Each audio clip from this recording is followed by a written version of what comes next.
Hello, everyone. Well, we are here. The verdict, guilty. Watched it yesterday, and now we got the sentencing. Yeah, they're doing it. Everything is just happening so quickly. It's really crazy. I feel like Alec Murdoch just testified on the stand. I mean, I think he literally did like a couple days ago, and then the defense they rested their case. We went into closing arguments, rebuttal, closing arguments, and then my God, it went by so fast. It's okay, Rikta. I missed it too. I was on the road, stuck in LA traffic. And honestly, I didn't get my messages until I came home, and I was like, oh shit, they did the verdict. Oh well, I guess we'll just watch it. So we watched it like maybe about like an hour after they read the verdict, but it was still fine. Yeah, the jury apparently they deliberated for only about like let's say less than 3 hours.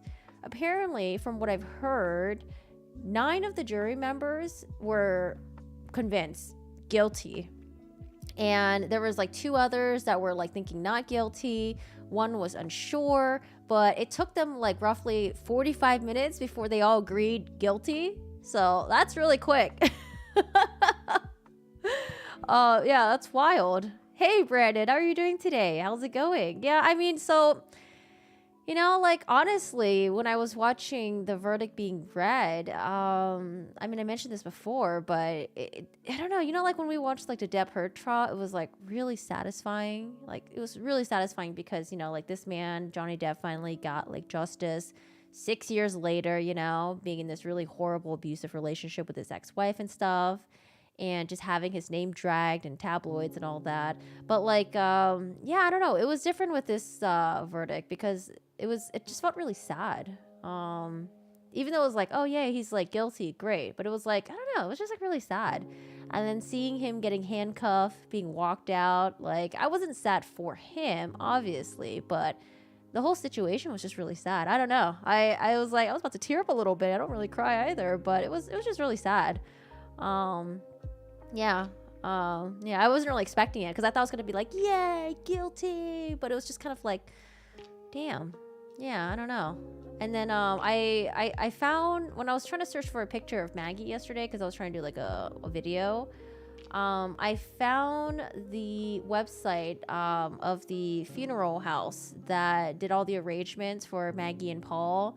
And I was reading like the little obituary thing and like, oh my God, it's just so sad. But I was going to show it to you guys. I hope they amend some of the parts in the little notes thing, because it's like, it includes Alec in there, obviously. It's like loving husband, Alec. And it's like, oh man. Yeah. Well, we'll see about that. But I thought it was really sad and like also very eerie to see it. You got on today and you saw the sentencing. Well, I already know what the spoiler is. I hear the sentencing. Judge Newman gave him life. So, I mean, that's what we expected, right? People were asking about like, the DP. That wasn't on the table. I don't know why, but it wasn't on the table. I'm not really bothered by it either. I think life is good too. So, yeah, it was just like so sad. Yeah. Lancaster County Courthouse here, drinking some coffee. Well, I hope your coffee is waking you up. But yeah, it's been a very interesting ride. I caught on to the live trials probably about like 10 days in, and then I was like, because I kept seeing all the crazy headlines about it, like all the twists and turns and people testifying and how there's so many different other families that could have been possibly involved for other things. And I was like, wow, this trial's like getting really crazy. But I was glad I was able to catch up because I rewatched the first like couple days in like 2 times speed. Try to catch up with everyone, to see what was going on and stuff like that. But yeah, I don't know. It was a very interesting day. Hey, Brandon, thank you so much for the tier 1 membership. I appreciate it. Welcome. Enjoy your emails. Enjoy your little corgi badge. And yeah, I do appreciate that. Thank you for your support. I will say the first week adjusting to watching the trial live, I was so tired. Like I was fine watching the trial, but then afterwards I was like, I don't know if you guys realize, but like as each day passed by, I like started making less and less videos because I was just so tired, man. But nonetheless, the case itself was very interesting. I'm glad that I got to watch it. Yeah, thank you. Hi, Joanne. How are you doing today? What's up, Momo? How's it going? All right. So for those of you guys who are joining us, I mean, most of you guys have probably already seen this live, but I haven't seen it yet. So anyone else here that's maybe like, you know, you guys wake up a little bit later, or maybe you're on East Coast time, or sorry, West Coast time, or maybe a different time zone that makes it way too early for you to catch it live. Let's watch it right now. So we have the sentencing. I can't believe they did it so quickly. I thought between verdict and sentencing, I didn't know sentencing happens quickly. I thought it takes a little bit before sentencing comes in, but yeah, they decided to do sentencing less than 24 hours. We're gonna listen to Judge Newman. He's gonna talk a little bit. I'm not really quite sure if there's gonna be any victim impact statements. We'll probably get some spoilers in the chat. So I don't know if there's gonna be any victim impact statements, whether it's from, well, Maggie's family, her side of the family. I don't know.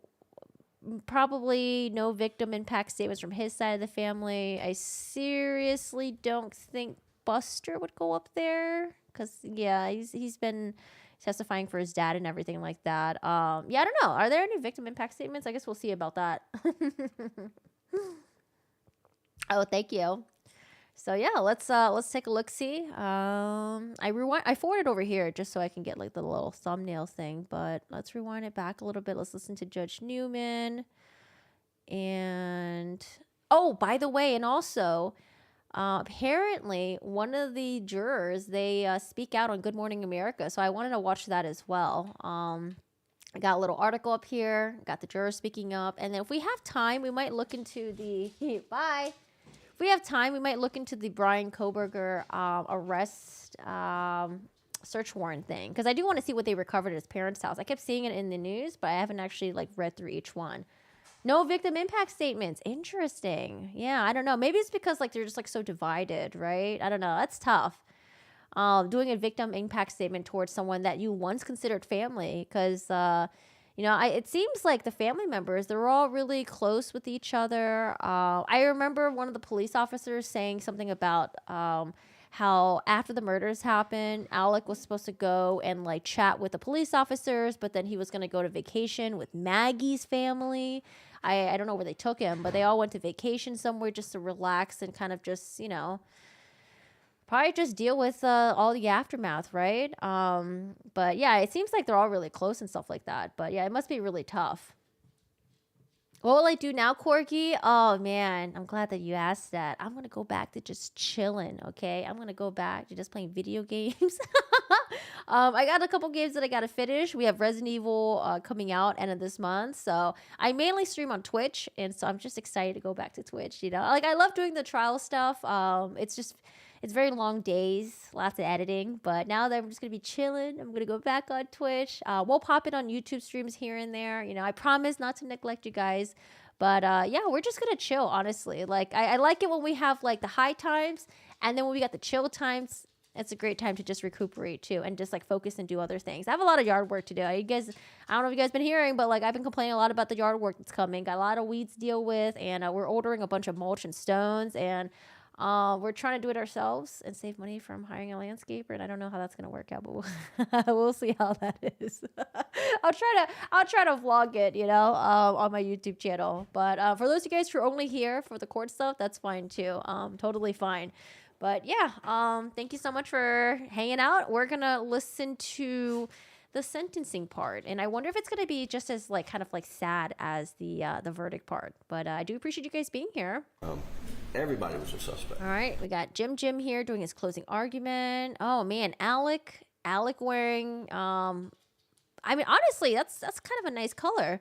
I thought he was gonna be like wearing a bright orange jumpsuit or something like that, but you know, that's not a bad color. I feel like if he were to escape though, he might be blending in pretty well with the like, cause that's almost like a camo color, so he might be blending in a little bit. Be seated. Oh my God, bailiff yelling at us. I feel like, who is this bailiff? Sometimes the bailiff is like, okay guys, be seated. This guy's like, be seated. Sit the fuck down. All right, got my captions on. And here we go. Here we go. Good morning. Parties ready to proceed? State's ready, Your Honor. Bench is ready, Your Honor. All right, from the state, Mr. Waters. Thank you, Mr. Your Honor. Waters, good We're morning. obviously here in the sentencing for the state versus Richard Alexander Murdoch. Your Honor, I have prepared the sentencing sheets signed up. If I can hand those up to the clerk. I know, Linda. That's what I'm thinking of too. I have 3 months just to relax until they do the Coburger stuff. So, maybe we'll go on vacation and just chill. All right, Creighton. I hope you got good sleep last night. Your Honor, Hope you slept well. Very quickly, the defendant has no prior record, and the state has no victim impact people who want to speak at this time. But I will address the court briefly. And I don't need, Your Honor, to repeat the evidence that Your Honor just heard for the past 6 weeks, but it is overwhelming, and it shows this man to be a cunning manipulator, a man who placed himself above all others. Yeah, he got me a couple times. There were a couple times where I like genuinely felt sorry for him, and then I was like, wait, I forgot what this guy did. You know, I got sucked in a couple times. I won't deny that. Including his family. A man who violated the trust of so many, including his friends, his family, his partners, his profession, but most of all, Maggie and Paul. This is a very complicated situation, and I want to offer my condolences to the family that has suffered here. We have tried very hard to be respectful and sensitive regardless of what position any person took, because this family has suffered and they've had to suffer in the public eye. And I want to offer my condolences to this family. I want to offer it for Maggie and Paul and Mr. Randolph too, who I had the pleasure of working with on one occasion. But the reality remains is that despite all this attention, this case is about Maggie Murdoch and Paul Murdoch, and I'm so thankful that the jurors gave them a voice. You heard about Paul. Obviously there was the boat case, but you also heard him described as a fun-loving young man, a person who loved life, a person who would do anything for his friends, for anyone. And he's cut down as he was just starting to live his life. Yeah, I was only 22 years old. Like 22 years old, man. Like I like the testimony of one of the business partners, or one of like Alec Murdoch's friend. He felt like Paul, you know, he was a rough kid, you know, was doing a lot of dumb things, made a lot of dumb decisions, but he think, you know, once Paul would have found his calling, he could have, you know, done great. But yeah, I mean, I feel like 22 is really super fucking young. You heard about Maggie. You heard how sweet she was. You heard that she was a girl's girl who adapted to the outdoorsman life of her sons, how much she loved her sister and her brother-in-law and their children. And she was cut down in the prime of her life. Both of them, like everyone else, was unaware of who he really was. No one who thought they knew this man, no one who thought they were close to this man knew who he really was. And, Your Honor, that's chilling. And I've looked in his eyes, and he liked to stare me down as he would walk by me during this trial. And I could see the real Alex Murdoch when he looked at me. Alec wasn't happy about that The comment. depravity, the callousness, the selfishness of these crimes are stunning. The lack of remorse and the effortless way in which he lies, including here sitting right over there in this witness stand. Your Honor, a man like that, a man like this man, should never be allowed to be among free, law-abiding citizens again. And I would submit to you that the only just sentence here to give justice for Maggie and Paul is the maximum, and that would be 2 consecutive life sentences. Thank you, Your Honor. All right, Creighton. Wait, who talks on the You defense indicate side? that no victim would like to speak at this time. Would any victim like to speak at any time during these proceedings? Your Honor, one of the things we did early on, obviously, as I just said, it's a very complicated situation, but we made the decision early on. We've had our victim advocate here who's been doing a wonderful job, regardless of the viewpoints of any individual family member, to provide aid and service to them, and we made that decision.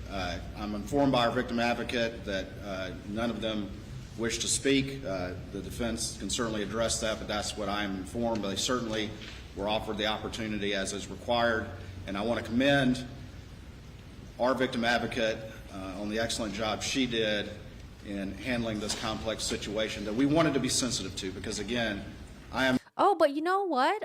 For victim impact statements, is it possible that if someone wanted to speak for Alec, they could do it as well, right? I feel like I remember seeing that in like trial before, where like the killer's mom will go up there and speak on their behalf and stuff like that. So could technically Buster also speak on behalf of Alec as well? None of us are not mindful of the fact of the suffering of this family. I know SLED Chief Mark Keel is here. Would you like to address the court on any matters, Chief? Yes, sir. Just to say, again, very proud of our agents, the work they've done. I'm proud of the partnership that we've had with the Attorney General's office as we've had for many years. And Yeah, I remember Brooke's mom. Yeah, it was it was a tough one to listen to. again, Hi, we're here Rain. to see the justice is served, and we believe it has been. Thank you. For the defense. Your Honor, Mr. Griffin and I would have no comment. The defendant would like to address the court, though. Mr. Murdoch. Oh, he talks. Good morning, Your Honor. Oh, wow, I didn't know he was going to talk. Excuse me. I realized it's the same lawyer. Yeah, I don't know if Jim represented Paul, but I know Harpootlian did. I saw it in the Netflix doc, but I don't know if Jim did. He might have. Someone in the chat said he did.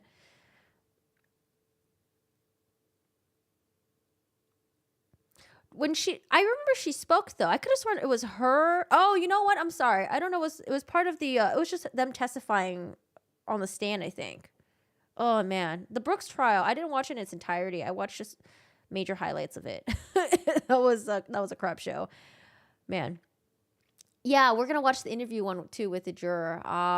So if there's been another one, let me know if there's a new one up there. Okay, so I actually didn't realize that he was gonna talk. Alec Murdoch. Let's see what he says.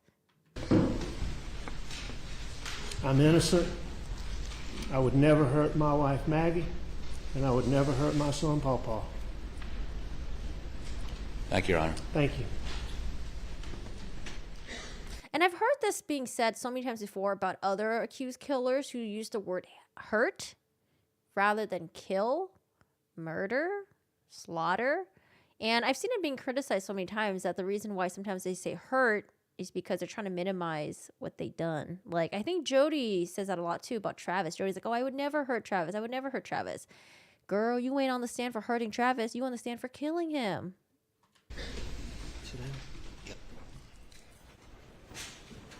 Anything further? Yeah, I don't know, man. That was not powerful for me. It sounded super defensive. It sounded like there was a lot of anger in that. I felt like it should have been longer. Remember how I kept talking about how he should have been like, oh man, like I didn't do this. Like this is so crazy. Like we need to find the killers out there. Like I can't believe that, you guys are spending all your time and energy putting me in jail when the real killers of Paul and Maggie was out there. Like you guys have no idea. I've lived through that moment so many times in my head, over and over, how I could have done this, I could have done that, I should have been there. Like, I don't know, that would, to me would have been more impactful. But I think at this point, he's just kind of like, well, let me just give a statement out there. I'm over this shit. Like, I don't know. I guess he's just too lazy to do the tears and all that stuff anymore. Yeah. I don't think further comment is necessary, Your Honor. Thank you. Mr. Murdoch, you'll come before the court for sentencing. Oh, yeah. I thought he was going to call them Mags and Paul. Yeah, what happened to that? Man.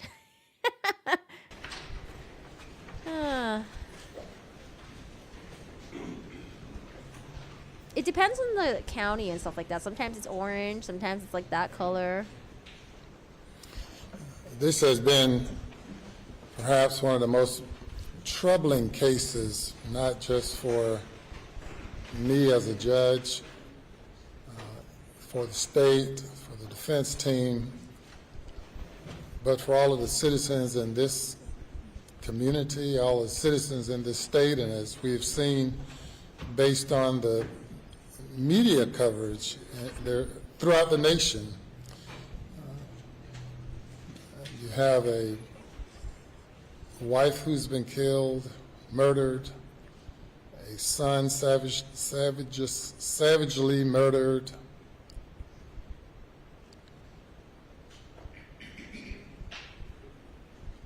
a lawyer, a person from a respected family who has controlled justice in this community for over a century, a person whose grandfather's portrait hang at the back of the courthouse that I had to have ordered removed in order to ensure that a fair trial was had by both the state and the defense. Man, I wonder, like, if his family was, like, up in heaven or something looking down, like, what are they thinking? They're just like, what the fuck? Our family, like I said, no! And I've sat through the trial. Not only have I sat through the trial, but also as the presiding judge of the state grand jury, sat through and participated in the issuance of search warrants of various sorts, bond hearings, and have had to consider many things. And we have this case, and I'm also assigned to preside over 99 others, at least 99 other cases. Though testimony has come up regarding many of those other cases, I will not make any comment with regard to any other pending matter, as I have been assigned those cases as well. It's also particularly troubling, Mr. Murdoch, because as a member of the legal community and a well-known member of the legal community, you've practiced law before me, and we've seen each other at various occasions throughout the years. And it was especially heartbreaking for me to see you go in the media from being a grieving father who lost a wife and a son to being the person indicted and convicted of killing them.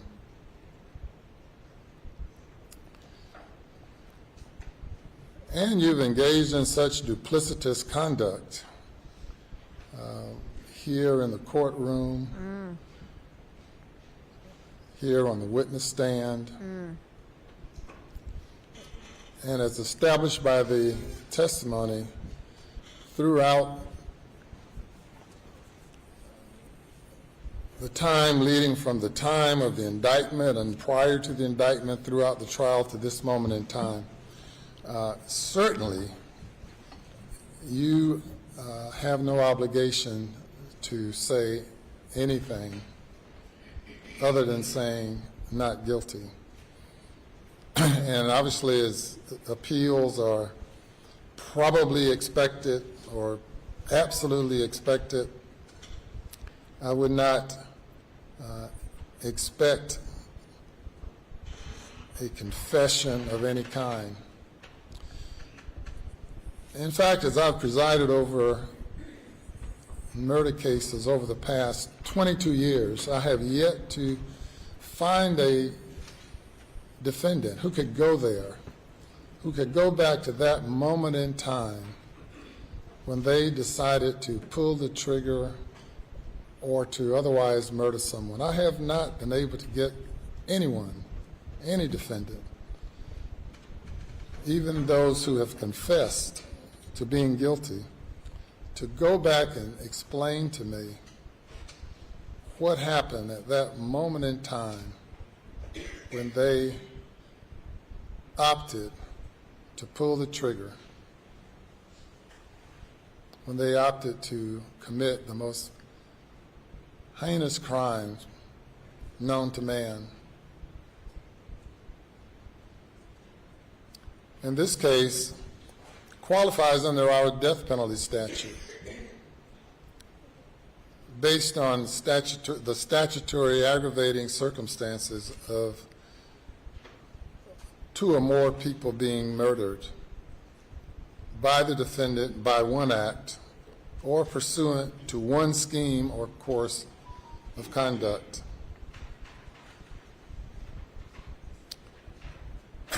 I don't question at all the decision of the state not to pursue the death penalty.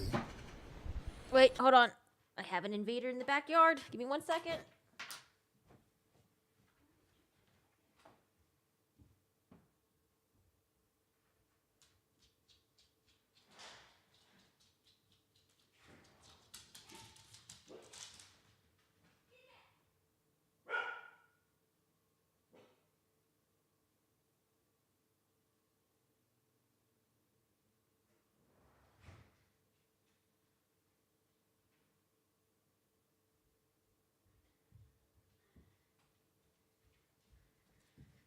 Oh my God, these cats are so good. There's no way of us getting them out of here.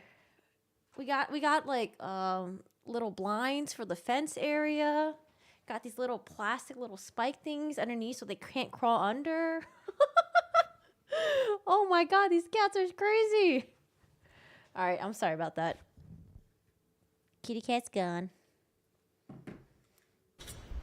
But as I sit here in this courtroom and look around the many portraits of judges and other court officials and reflect on the fact that over the past century, your family, including you, Hi, Patty. have been prosecuting people here in this courtroom, and many have received the death penalty, probably for lesser conduct.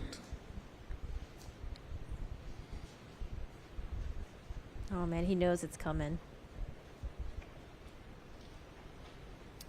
Remind me of the expression you gave on the witness stand. Was it tangled? Tangled web, we weave. Oh, what tangled web we weave. What did you mean by that? It meant when I lied, I continue to lie. And the question is, when will it end? When will it end? And it's ended already for the jury because they've concluded that you continued to lie and lied throughout your testimony. And perhaps with all the throng of people here, they, for the most part, all believe, or 80, 90%, 99% believe that you continue to lie now when your statement of denial to the court. Perhaps you believe that it does not matter, that there's nothing that can mitigate a sentence given the crimes that were committed. You know, a notice of alibi was filed in this case by counsel in November, and we conducted a hearing, pretrial hearing, in which you claimed to have been someplace else at the time the crime was committed. Then, after all of the witnesses placed you at the scene of the crime, at the last minute, or last minutes or days, you switch courses and admitted to being there. And then that necessitated more lies and continue to lie. And Oh my God. and I said, where will it end? It's already ended for many who have heard you and concluded that it'll never end. But within your own soul, you have to deal with that. And I know you have to see Paul and Maggie during the night times when you're attempting to go to sleep. I'm sure they come and visit you. I'm sure. All day and every night. I'm sure. And they will continue to do so. And reflect on the last time they looked you in the eyes, as you looked the jury in the eyes. I don't know person who's always been such a gregarious, friendly person can cause your life to be tangled in such a weave, web, such a situation that yours have spun into, and it's so unfortunate because you had such a lovely family of such friendly people, including you, and to go from that to this.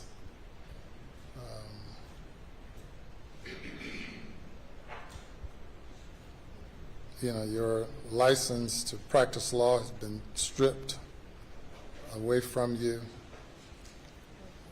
turned from lawyer to witness, and now have an opportunity to make your final appeal as an ex-lawyer. And it's almost, it's really surprising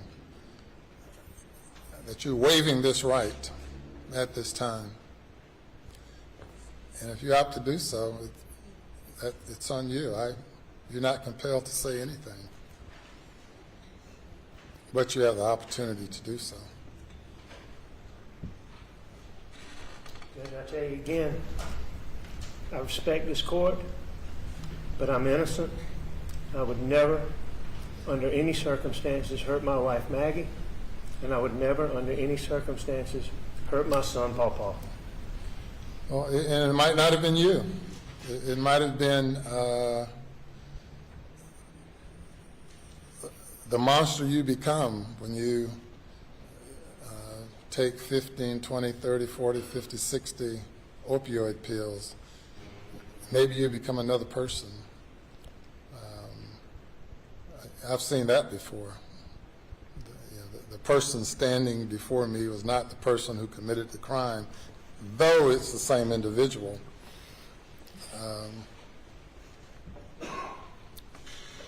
We'll leave that at that. Before announcing sentence on these cases, with regard to all of the other pending cases, are any of them here in Colleton, or I'm sure some of them are? Yes, sir. Half of them, or? Oh, I was saying that I believe the monster part. It was the monster side of him that did it, but, not the monster and opioids part. I don't have that in front of me, but there are a substantial number of charges here. There's some in Hampton, Orangeburg, Beaufort, Allendale. There may be others I'm not thinking of right now.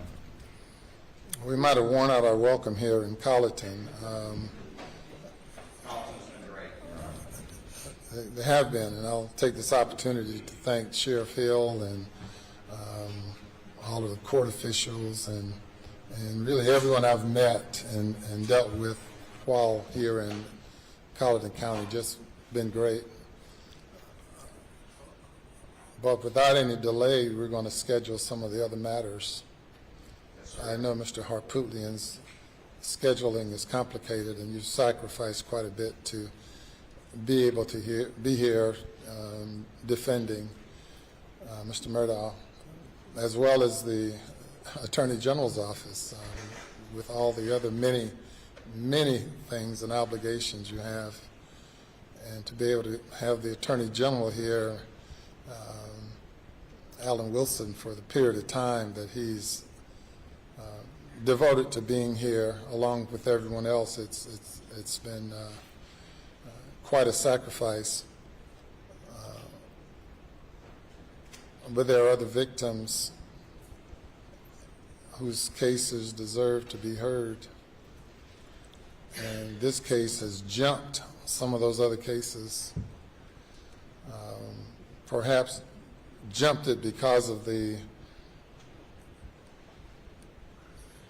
this case resulting in an assault on the integrity of the judicial system in our state, law enforcement in our state.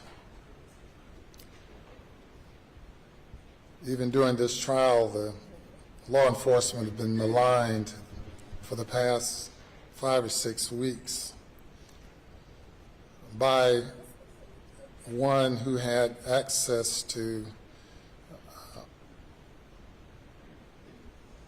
the wheels of justice, to be able to deflect the investigation. And as the evidence is pointed out in this case, the looming storm that Mr. Waters talked about, I can just imagine on that day, June 7th, when a lawyer is confronted and confesses to having stolen over $500,000 from a client, and he has a tiger like Mark Tinsley on his tail pursuing discovery in the case involving the death of Mallory Beach, and having a father, for the most part, on his deathbed. I could imagine, I really can't imagine, but I know it had to have been quite a bit going through your mind on that day. But amazingly, to have you come and testify that it was just another ordinary day, that my wife and son and I were out just enjoying life. Not credible, not believable. You can convince yourself about it, but obviously you have the inability to convince anyone else about that. So if you made any such arguments as a lawyer, you would lose every case like that. Cases you will never have an opportunity to argue anymore, except perhaps your own as you sit in the Department of Corrections.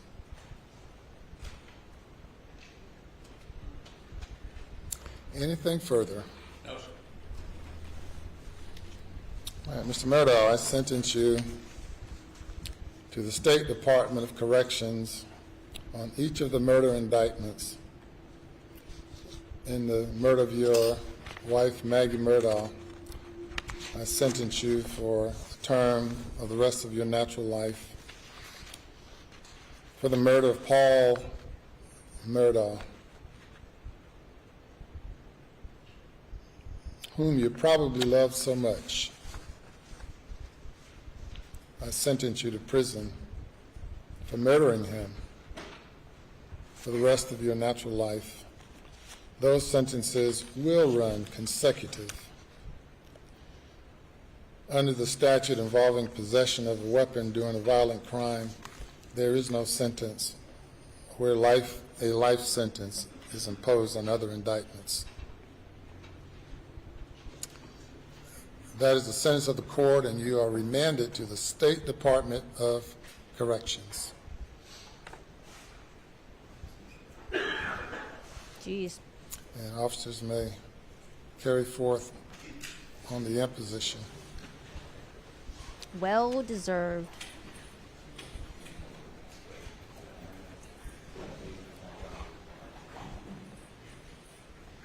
Do we still Randy back there? I don't think we've seen Randy for a little bit too.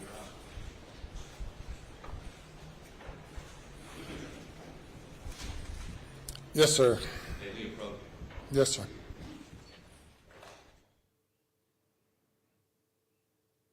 And there we go. Gets taken away again. Do we get to listen to what Harpootlian says? Absolutely well deserved for the murders.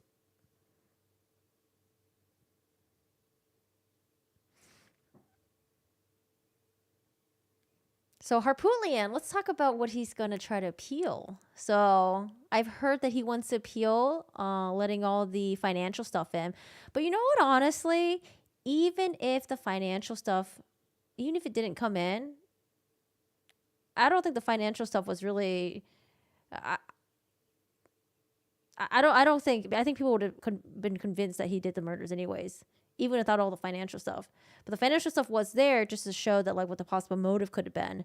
But, like, even if, like, you know, so let's say the jury didn't know that he scammed so many other people, his clients, his law firm partners, and all that stuff, I think they sort of got him on guilty. There was just way too much damn evidence. What is the other thing? The roadside shooting? Even if the roadside shooting didn't come in, I think still... Guilty. Before we adjourn, an order was issued concerning maintaining the juror's identity being... Is he going to address when the camera panned to Alec Murdaugh leaving the courtroom, but then they showed all of the jury members on there? So when you guys kept saying that, and I completely missed it, you're like, it happened when Alec walked out. It happened when Alec walked out. I thought you guys meant it happened when Alec walked out of the courtroom, like when he was outside walking through the fence. Because I was like, where? I don't see it. But then yesterday when I was editing when the moment where they handcuffed Alec and he walked out. I was like, oh, that's where they showed the jury. I'm mistaken. I had no idea what you guys were talking about. I mean, people are going to appeal no matter what. Everyone has a right to appeal. So take your chances, you know, shit. Even if you knew, you damn did it. Fucking appeal anyway. See what might sticks, right? But here's the thing. Where is he going to get the money for the appeal? Who's going to be his appeal attorneys? I don't know if Jim and Harpootlian, because usually from what I've heard, when you get someone to do your appeal, you get like a new set of like appeal lawyers who are like specifically designed to appeal your shit. One, is he going to hire new people, or are people going to work on pro bono, or like who's going to do the appeal for him? Does he have money? Is his family going to pay for it? Like, I don't know. People were saying that like, oh, maybe he has money hidden in the Caribbean somewhere. Like, I don't know. Is he going to be able to withdraw that? Or like, I don't know. Is he going to be able to afford the appeal? Or is he going to appeal is he able to appeal using a public defender? An anonymous.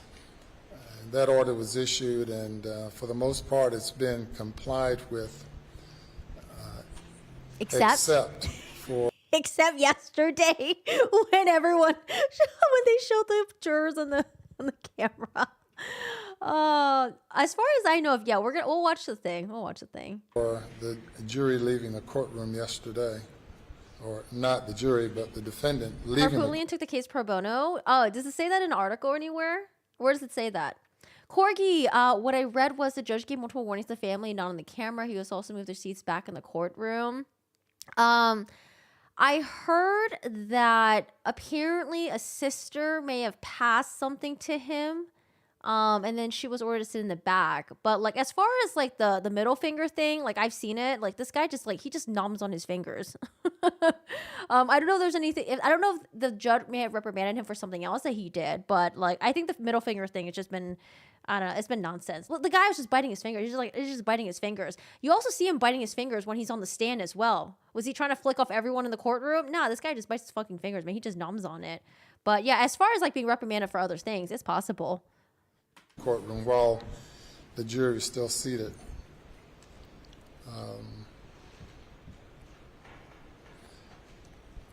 Right, but did he take the case pro bono, Protecting the identity of the jurors is certainly extremely important during the course of a trial to ensure that no one makes contact with the jury or attempts to influence the jury. Jurors have a right to continue that privacy beyond their jury service. Where are they going to address? But they're not obligated to do so. I guess they're not going to address it. And it would not surprise me if jurors choose to come forward and to speak and they're encouraged to do so if that is their desire. I have no problem whatsoever with the jurors Jurors. unmasking themselves and speaking freely with the media because they have undergone a life-changing experience as it relates to many of them. And some of them are here now, and I want them to know that should anyone attempt to harass them or annoy them, please let me know and I will address the issue. Secondly, there's a complaint now regarding the posting of autopsy photographs or photos. I don't know. Like, I feel like would I care? I don't know. I think if I were to be murdered, I don't think I would care if my pictures were up everywhere. But if there was a loved one that I was like super close with, I wouldn't want their pictures everywhere. Like, you know, naked body on the autopsy table, or like, you know, pictures where their brain is all out. So I don't know. I wouldn't want that out there for my loved ones. For me, I don't think I would care, but I don't know. It came from within the courtroom. It's based on the direction of the photographs. It did not come from the audience. It came somehow from within the well of the court. Oh, did pictures get leaked? Oh my God, that's so fucked up. Who leaked that shit? Hi, Sherry. The parties have requested an investigation of that.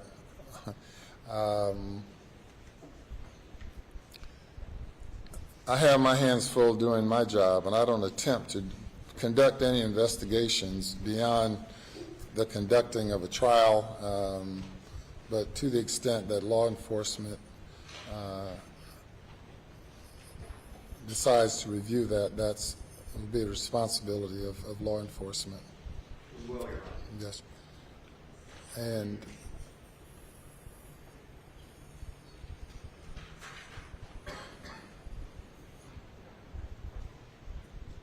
of course, one of the reasons we've sought to seal. Well, they weren't trying to, because you're not allowed to bring in other previous crimes and stuff to basically do a character assassination on the defendant. But the reason why the financial stuff was allowed, because it showed motive. Why he would have, you know, wanted to kill his family members. So if they were doing to character assassinate him, yeah, you can't do that in a courtroom. But because it was showing that, like, okay, this guy had a lot of stuff coming up, you know, he was about to be exposed for stealing from his client. The law partners were honing on him. They were starting to, you know, be like, hey, like, what's up with these fees? Like, did you steal the money? And, like, you know, it's like all the pressure that was building up. Because, like, same thing with the roadside shooting, right? Initially, that wasn't allowed in as well, because, you know, you're not supposed to character assassinate the person. But the reason why the roadside shooting was allowed was because, well, there was a couple of times where Jim, you know, when he was asking witnesses questions, he kept bringing up Cousin Eddie. And then, you know, it went back and forth a little bit whether or not that was allowed. And at some point, Judge Newman was like, it's not allowed. Oh, you know what, Jim? Now it's allowed. And, like, yeah, that whole thing was really crazy to me, too, because Jim he messed up, man. He messed up. But I think even without, like, going to the extensive history of him scamming his clients, or even bringing up the roadside assistant and how he, like, the roadside shooting and how he you know, basically fabricated the entire lie or whatever, and the reason why he decided to, you know, have this hitman assassination thing was because that same day or the day before, he was also being confronted for stealing money. You know, I think even if they took all that out, like I said, like all the scams that he did previously and the roadside shooting, I think they still would have came in with a guilty verdict. There was just too much evidence, it all just lined up so well. And, you know, initially I thought he hired people to do it. But if he hired people, I don't know. I really thought he hired people to do it. But then as more evidence rolled in, I was like, dude, this guy just fucking did it, man. And, like, he used 2 guns and he was trying to make it seem like it was 2 shooters. Like, oh my God, what a mess. This is crazy. Graphic photos, because the parties have a right to privacy and a right to those matters not being publicly disclosed. An excellent job. If Oh, anyone God. has heard about the recent settlement that Kobe Bryant's, another sports analogy, Kobe Bryant's, Oh, yeah. Did you guys hear about Kobe Bryant's family? They were awarded, I think, like 23, 28, or 32 million. It's one of those numbers. I don't remember which one. But man, that was some messed up stuff too. That trial wasn't publicized, but dude, that was a fucked up case. But yeah, his family was awarded like 20, 30 plus million, which to her, to Vanessa, that's probably like nothing. Like the fact that her husband's pictures was like already shown and her daughter and stuff like that, like dude, that's so fucked up. It was 28 million, right? Okay, I was kind of close. wife just made with Los Angeles County and others out there over certain disclosures of information involving the death of Kobe Bryant. Liability can be substantial, Yeah, who's leaking this? and it's a risk for the most part. And for what? That's not worth taking. So we'll let everyone judge themselves accordingly with that regard. Aside from all that, our business is done here in Colleton County. And I get to use my gavel. Wait, what? That's okay. Not to make fun of him, but that's a dinky little gavel. I thought judges had like giant gavels. Why is it so tiny? One or few times during this trial and order that court be adjourned. Sine die. Yeah, I feel so bad for Vanessa. All rise. Did you guys ever watch? I've always wanted to watch it on stream. I have it saved somewhere, but someone did like a reconstruction of how the helicopter could have crashed, and I thought it was really interesting. They showed like the weather patterns, like the wind and stuff, and how the helicopter like looped around, and like it was wild. Because I was like, damn, I can't believe that happened. But yeah, apparently the weather was like really crap that day, and they shouldn't have flown. The pilot shouldn't have decided to flown apparently.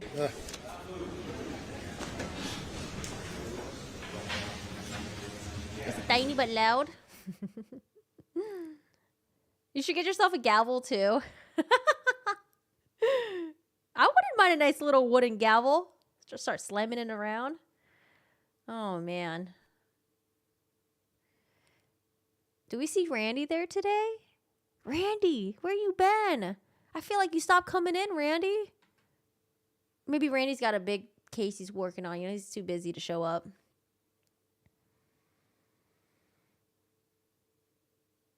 Oh, look at Harpootlian, look at Creighton, look at that. Adversaries for a couple of weeks, and now it's just like professionals. Hi, Arena. Yeah, they came back with a guilty verdict. Apparently, the jury, they decided in like 45 minutes. There were 9 people that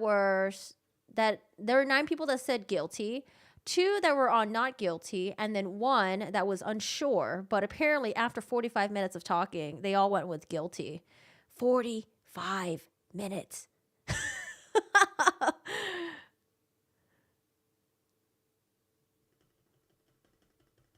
That's what I forgot who said that. Was it Anjanette? It might have been Anjanette. Was Mark Tinsley there? He might. I don't see him. Is that Mark Tinsley right there? Isn't this Mark Tinsley right here? This dude? Right? I think that's Mark Tinsley. Ja. Ja. Oh, Jim. I feel bad for Jim. Jim, you did your best. I like Jim. Jim, you did your best. Harpootlian, I liked him initially, but Harpootlian got on my nerves. He was like a little angry old man who was just petulant at times. Yeah, no victim impact statement. None of them wanted to speak out. But it's tough, you know? You're basically giving a speech. You got your emotions out there, and this is being streamed to a lot of people. If it wasn't being streamed, maybe it would have been easier for them to do the victim impact statement. But this is being streamed on YouTube, so I could totally see if they didn't want to go out there.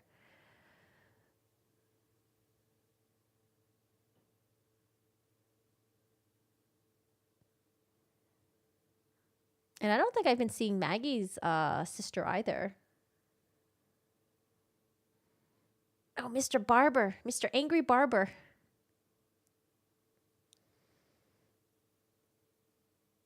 You're sus of. What are you sus of? So I do want to listen to the press conference that the defense gives. Let's listen to one of the jurors. I hate that word. One of the jurors. They speak out. So let's listen to that. They're on Good Morning America, and then I want to listen to the defense press conference. I want to know what their next course of action is. You know, they're gonna appeal, what their reasons are, and all that stuff.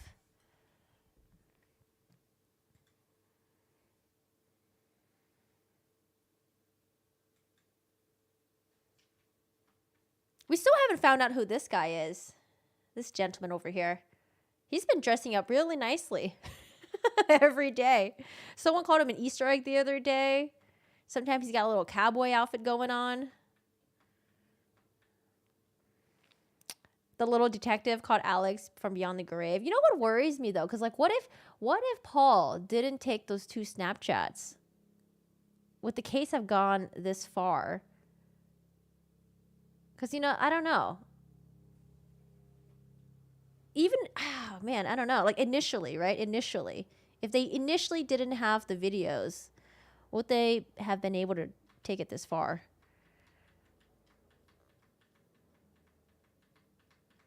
All right, we got sled people. Everyone's just, thank God it's over. Let's see. Let's do... Actually, let's go straight to the juror that speaks out. Let's read the article. There's a video too. All right, let's see. Murdaugh juror says cell phone video sealed disgraced attorney's fate. A juror who voted to convict Alex Murdaugh on Thursday told ABC News in an exclusive interview that a piece of evidence that convinced him of the disgraced lawyer's guilt was the cell phone video placing Murdaugh at the scene minutes before the murders of his wife and son.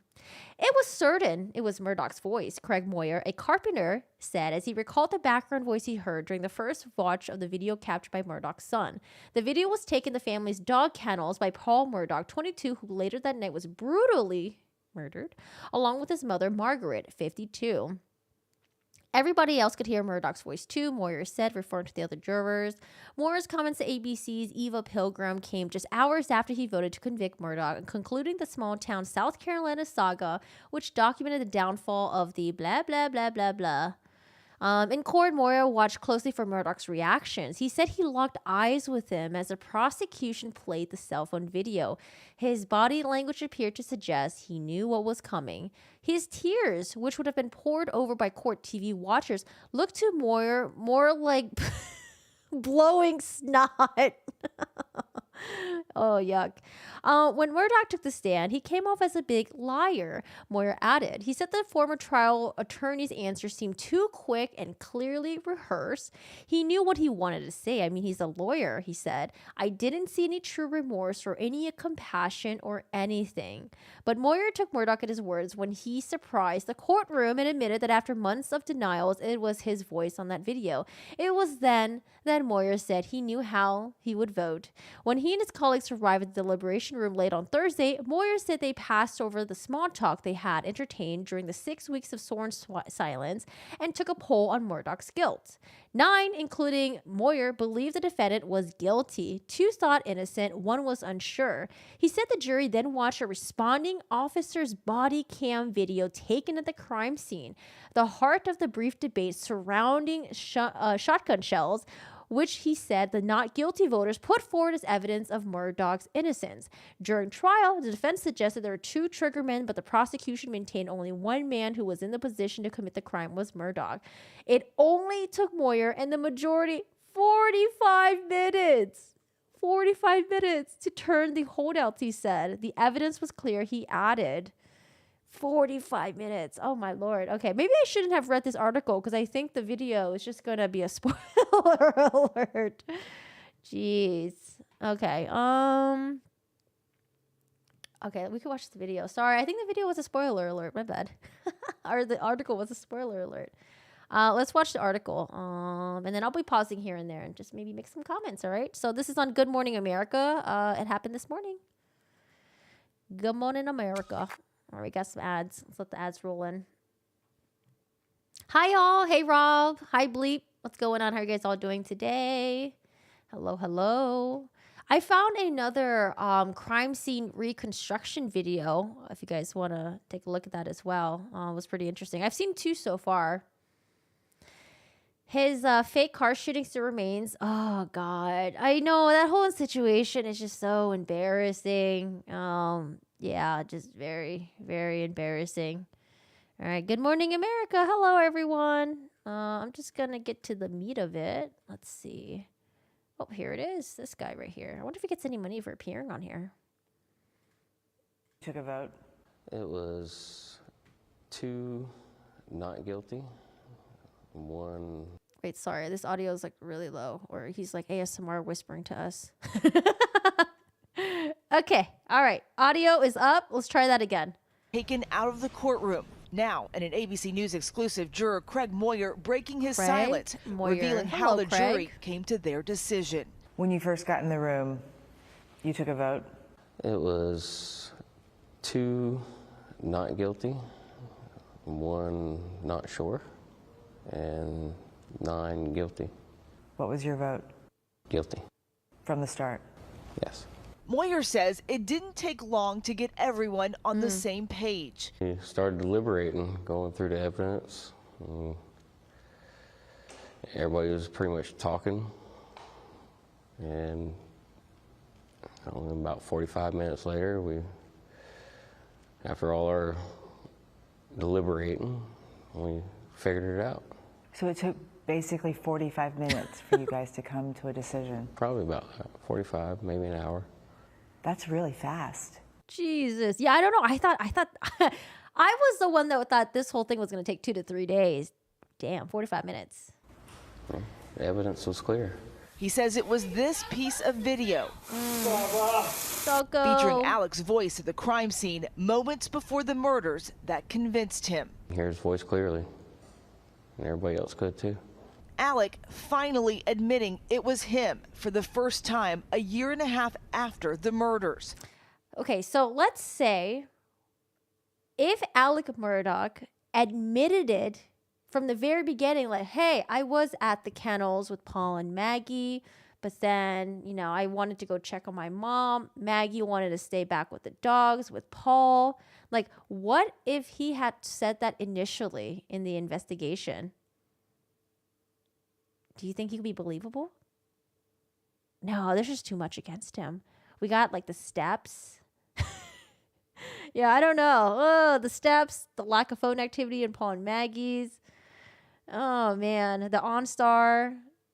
No, and then we had Miss Shelley. We had Blanca saying that like he tried to like coerce them into changing what they were going to say. Yeah, I don't know. It's too much. Yeah, no. Because I was just thinking that like, what if we didn't have like video evidence? What if we didn't have this? What if we didn't have that? Yeah. No, there's just too much against him.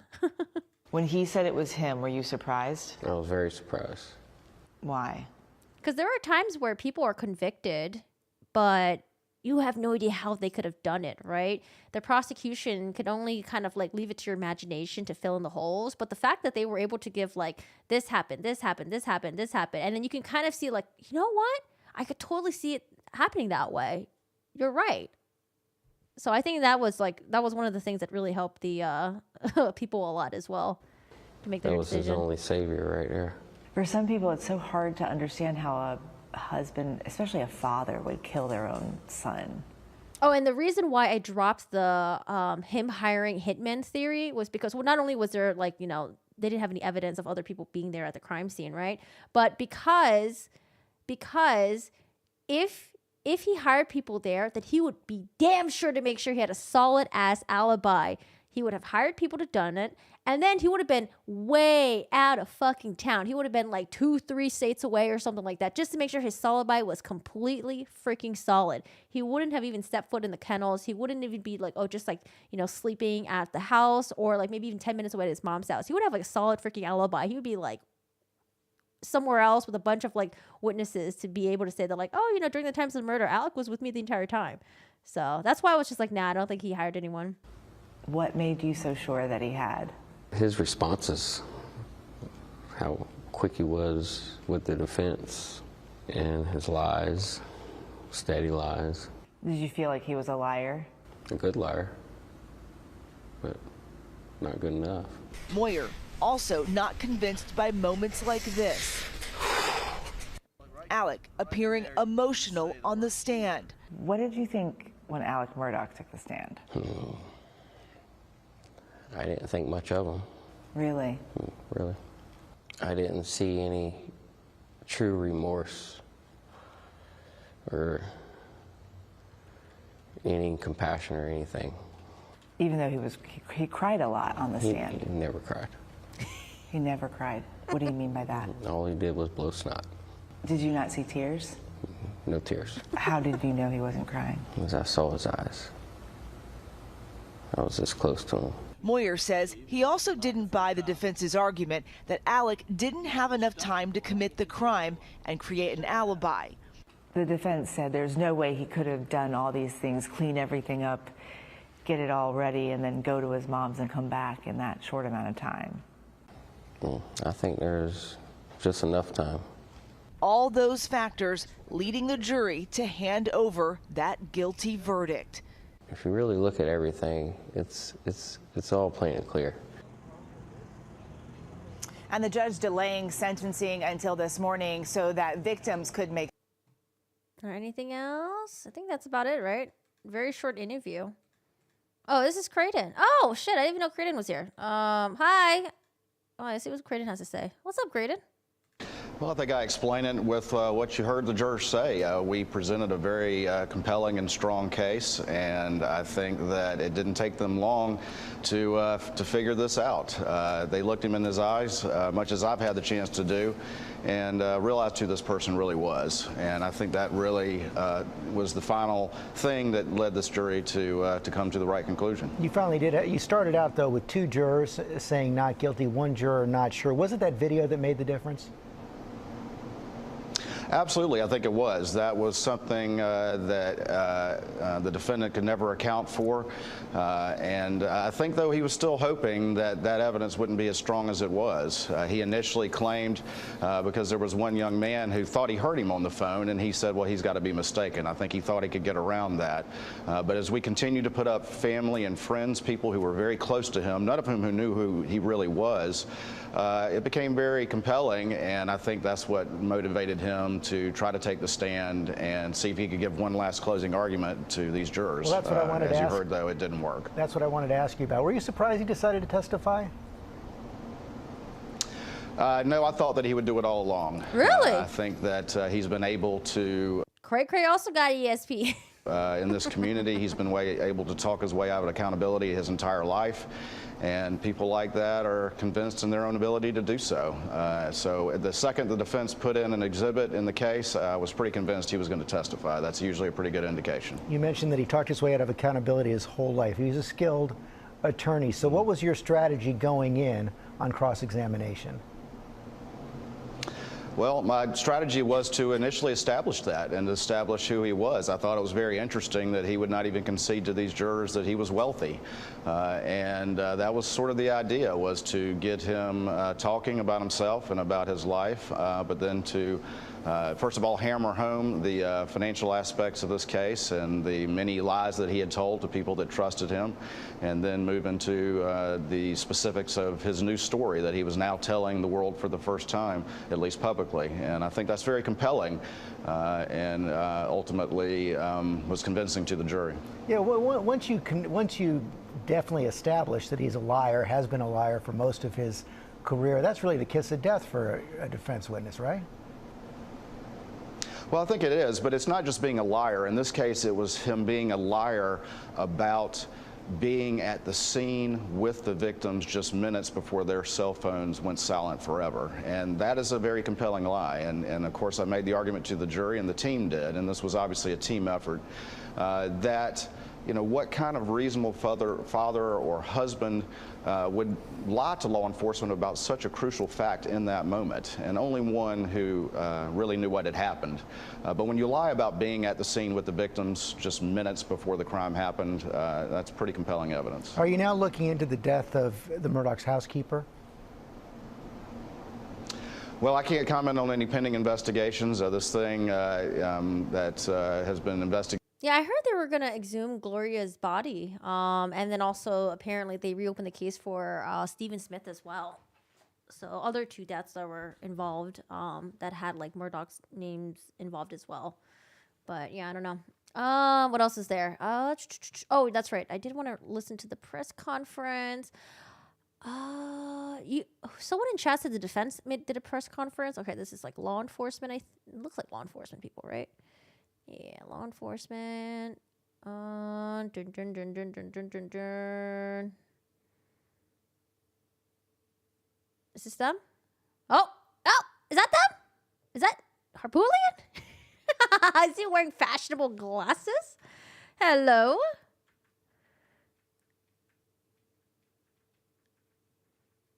Oh my God, Harpootlian, what you got, Ray-Bans on or something? You looking all fashionable. All right, guys, so this is defense. They did a press conference. Let's see what they say. I mean, obviously it's going to be like, appeal. We think the judge was unfair. Should not have let all the financial stuff in. We're going to appeal this. But then, I don't know, are they going to have money? Is anyone going to pay them money? Okay, pulling out of that because defense is queuing up. Let's go live hey, to their Jim. presser. Hey, Harpootlian. I'm Dick Harpootlian. This is Jim Griffin. That's Emily Dale. That's Maggie Fox. That's Holly Miller. And this is Phil Barber. We are Alec Murdaugh's defense team. We're able to answer your questions. We're not going to make a statement. I know y'all don't want one. So, anybody got a question? Do you think it was a mistake to put Alex Murdaugh on the stand? No. Next. Really? Can we get Jim to answer instead? Dick, step aside. I want Jim to answer these questions. Mr. Harpootlian, why did you object to that juror being dismissed yesterday? Why didn't I? Why didn't you? Well, for 2 reasons. One, she admitted she talked to other people about the case, but not specifically. But technically, I think the judge had leeway to excuse her, but she clearly, after we interviewed her back in chambers, in my mind, had not made up her mind. And I thought that was important. Do you think she would have held your case? I don't know. She didn't express an opinion to us. She said she was open. She had made up her mind. Oh, because then people were saying, like, oh, the egg lady had already made up her mind. She was non-guilty. But Harpootlian's saying otherwise. Mr. Harpootlian, the defense has made a great deal of points about SLED and their handling the investigation. For your position in the Senate, do you feel there's an opportunity to address that from a legislative standpoint? The audio's so low, I can only hear what Harpootlian's really saying. I think there were significant issues, but I won't be addressing that in the Senate unless it comes up in a bill. I'm not going to mix this role with my role as a senator. I would not do that. Why do you think that the prosecutors didn't seek the death penalty in this case? And what do you make of the judge's comments after the verdict that he agreed with the jurors? Go ahead. Use death penalty. What now? Death penalty question. What was the question again? I'm sorry. Why did they? Dick's like, I don't want to answer this one, Jim. You do it. Jim's like, bro, this is like a death penalty question. That's your game. Harpoon looking like a 1980s East German assassin. Well, you know, I'm somebody that's prosecuted and defended a bunch of death penalty cases, and clearly, and you never do it in a circumstantial case. Because you're not. 99 times out of 100, a jury's not going to sentence somebody to death without I saw him do it, he confessed, or, you know, great forensic evidence at the minimum. They had none of that here. Secondly, in a death penalty case, it gives us the ability to individually voir dire jurors, which would have been very helpful here. And the prosecution obviously didn't want that. So I don't disagree with, I mean, if I'd been prosecuting this case, I probably wouldn't have brought it, but based on, you know, what we heard was presented to the Colleton County grand jury by Detective So that question must be like, oh, why do you think they didn't ask for the death penalty? Owen, that Jim crossed, blood spatter that didn't exist, testimony about guns that was wrong. I mean, I can go through the litany with you. Going back to his question, I think SLED needs to do some self-examination on the forensic processing.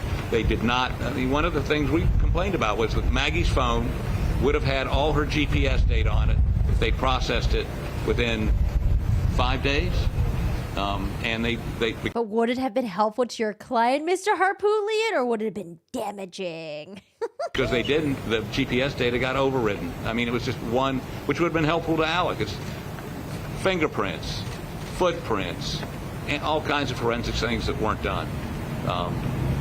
So what was the question about the judges? What did you make about the judge's comments after the verdict that he agreed with it and thought it was the right conclusion? He's entitled to his opinion.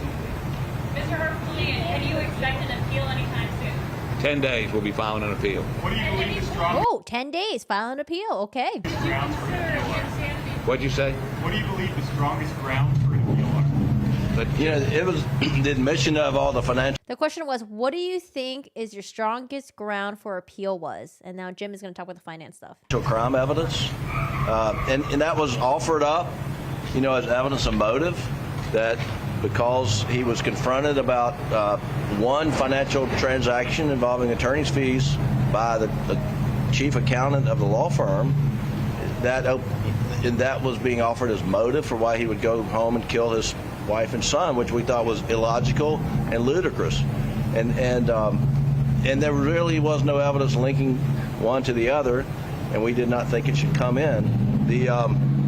Not only did that come in, but every other financial misdeed that they could bring in over the last 10 or 15 years was allowed in, and we think that we strongly objected. We respect the judge's decision, but we believe that was an erroneous decision, and we believe that the judge was somewhat misled, because at the conclusion of the case, when Mr. Metters is up on his rebuttal argument in front of Oh, yeah. For my YouTube channel, I don't do gaming on here. I do gaming on my other channel. But for YouTube, I keep it strictly like true crime, real life stuff. the jury, he says to the jury, oh, forget about all that motive evidence. We don't have to prove motive. We just have to prove malice, which is right. But why did they go to all the effort to prove motive when at the end they say, you don't have to believe us on our motive theory, but by then they had cast Alec as a despicable human being, and that was the reason they offered it in the first place. And we think the appellate courts will take a strong look at that. We feel like that is a very solid ground for an appeal, and we're going to pursue that. Looking back at the last 6 weeks, long trial, would you guys do anything different in the last 6 weeks? How you handled No. anything in this trial? No. I mean, look. They wouldn't do anything different. Are you sure? Are you sure, Jim? Are you sure? Roadside shooting stuff? Once the judge first of all, we believe if the judge was going to let that stuff in, it should have been limited to the Ferris case, which is what they were asking him about on Monday on the fee. Number two, Tinsley, the person that made the motion to compel to be heard on Thursday, Dawes Cook, Alex's lawyer, both agreed there wasn't going to be any storm or Armageddon or anything that was going to happen that Thursday. The judge might have issued an order, which months down the line might have posed a problem. So once they got that character information is he's a thief, he's a liar, then it dictated this jury had to think he was a despicable human being and not to be believed. So it was about character. It wasn't about motive. So as a result, our options were limited. Should he take the stand? Well, we debated that. He always wanted to take the stand. But once that information was in, I mean, he had to take the stand to explain the kennel video, the lie, if you will. He had to take the stand. It's not his fault. He had to explain the kennel video lie. He had to explain why he stole money from people. He had to, but he had no credibility. His credibility had been stripped away by the financial misdeeds. So if his credibility has been stripped away, then why haven't testified? Yes. How is Buster doing, and why? What is it? He said yes. By the financial Do you believe misdeeds. his claim today that he's innocent? Yes. Why does Harpoon sound so angry? Someone said, do you believe his claim today, his claim of innocence? Yes. God damn it. Fucking reporters. How is Buster doing, and why did he choose not to speak at the sentencing? How is Buster doing, and why did he choose not to speak at the sentencing? We could have had Mother Teresa up there speaking on behalf of Alec at sentencing. We didn't ask about Mother Teresa. We're asking about Buster, Jim. I mean, he was getting a double life sentence. That was expected. I mean, this is Judge Newman. He's a very stringent punisher when it comes to crimes and sentences. I mean, that was never in dispute. And so for Buster to get up and speak on his dad's behalf would not have made a difference. And why do you want to put that kid through more trauma than anybody that we can imagine has ever been through? Have his feelings about his dad changed at all in the trial? What's that? Have his feelings about his dad changed at all? Has his feelings about his dad changed at all after the trial? I can't speak to Buster's feelings. I can tell you this. There was a lot of effort by the state to convince the family that Alec is the murderer. The family came to trial every day for 6 weeks, expecting to hear proof positive that he killed Maggie and Paul, something that they had not heard before. They've heard a lot of things that they haven't heard before, probably coming out of Alex's mouth. After 6 weeks of trial, they came away more convinced that he did not do this, and they steadfastly in his camp. And Wait, which family though? Are you including like his side of the family, or are you including Maggie's side of the family as well? and support him, and that's where they stand. What's next for Alex? What's next for Alex? Well, Alex will be leaving shortly to go to Columbia to R&E, it's called, where he'll be at the South Carolina Department of Corrections. He'll be evaluated. That's about a 30-day process, and then he'll be sent to wherever the correctional facility that they assign him to. Special security measures for him? No, I don't. Something about Buster security measures? Alec was not optimistic that with all of the scrutiny and press and all of his bad acts being out in the public, in the world, media domain. Like, what did he still want to get security? Because the real killers are still out there. They can still get Buster. That he could get, a jury to put out all the noise and just focus on the murder. And so coming in, he was somewhat pessimistic. He became optimistic as we got through the process, but... Yeah, I mean, I feel like even if I knew that the judge was like very stringent upon his putting a sentencing, I would do whatever I can to go up there and vouch for my mom, dad, or whatever it is. If I truly believe they didn't do it, I wouldn't care if I went up there and looked stupid, I would have fucking went up there and be like, you didn't do it. Like, what the fuck? Like, you know what I mean? But I think they know. I think deep down inside, I think he knows his daddy did it. But I got to tell you, and all you reporters, you know the whole story, I'm sure.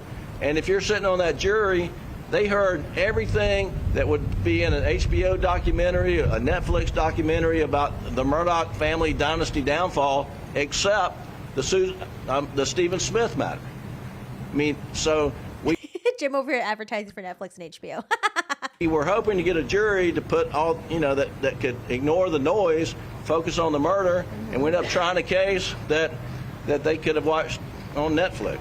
Does your legal team have any regrets about the way that you guys performed in this trial? Do you feel like they did? Do you feel like you were outmatched in some arguments? Oh, absolutely. Something about, did your legal team feel like you guys were outmatched? That's all I kind of heard. Also, here's the thing. I wanted one of the reporters to ask, how come the family hasn't hired a PI? Are they hiring a PI right now? Are they going to find out who did it? Who's the real murderers?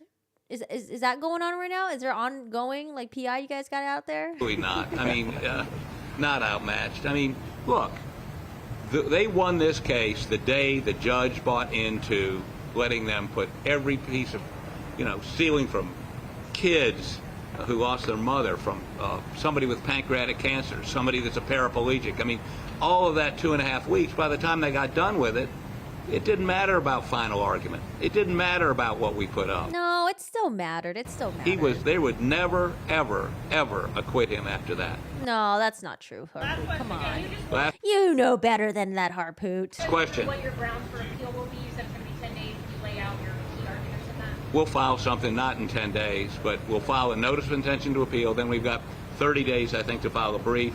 Yeah, so you file the notice within 10 days. You got to get a transcript. Oh, that'll take a while. That'll take months before they type up everything, and then we start briefing. Are you all going to handle the appeal Yes. and argue it in the court of Whoa, they're doing the appeal. Jim Harpoon never goes away. All right. appeals? See what happens. And the U.S. Supreme Court. And the U.S. Supreme Court if necessary. That's correct. What's the federal issue? Doyle. Oh, there's a huge federal issue. That's why I got so animated, and the judge told me to sit down. Part of the trial is the state eliciting or asking questions of Alec about why he did not come forward and tell law enforcement where he was at the time of the kennel video. And that was after he was arrested. And there's U.S. Supreme Court cases are clear that post-arrest silence cannot be used against you. And that is a classic violation of the Fifth Amendment. And we feel strongly that if we lose at the state courts, we'll have success at the federal court. Can you tell us about the plea negotiation? But I remember the judge addressed that, saying that, like, oh, well, y'all went on like HBO or something and said that Alec was sleeping, or if I'm remembering correctly. Before trial? No. There were no plea negotiations. There weren't any. They never offered him anything. Wait, there's no plea. Man, we're hearing different things. I heard there was a plea negotiation. Oh, who do we believe, guys? I heard that they offered him 30 years for all the crimes, which I thought was kind of light. Remember we talked about this yesterday? But these two are saying he never got a plea negotiation. What? If you think Alec is innocent, what effort are you making to find the real killer, or what effort does he... What effort are you making to find the real killers? Do you think Harpootlian put his glasses on because he doesn't want his poker face to be shown? All right, let's see. Let's listen again. If you think Alec is innocent, what effort are you making to find the real killer, or what effort is he making? Jim's like, oh, fuck. I don't want to answer this one. She said, what effort are you making to find the real killers? Not our... They're both chuckling. What effort are you making to find the real killer, or what effort is he making? Not our job to find the real killer. If they had taken fingerprints, if they'd gotten footprints, if they hadn't destroyed, if they preserved Maggie's phone with her GPS, if they had not, they misrepresented to the grand jury that they had a shirt with his blood on it. If Owen had opened his email, he says he didn't get, we'd have told him a year before there was no human blood on that T-shirt. It was a comedy of errors in terms of forensics on this. So, do I have faith that they would find the real killer? No. Is Alec for Buster's safety? We don't know. What? Last question. Is Alec what? For Buster's safety? Real killer? No. Is Alec for Buster's safety? Is Alec concerned for Buster's safety? Exactly. The real killers are out there, guys. We don't know. What? Last question. Harpootlian's so over that. It's like, man, it's lunchtime. Get me out of here. Last question. Say that one more time. Did you support putting Alec Murdaugh on the stand? There was no choice. No choice.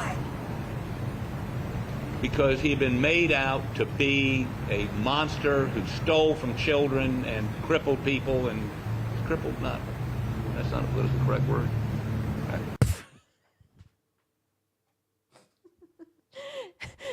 Harpootlian's like, wait, hold on, I don't want to get canceled. Hey, Jim, help me out here. Jim's like, I don't fucking know, man. Oh, these two are so cute.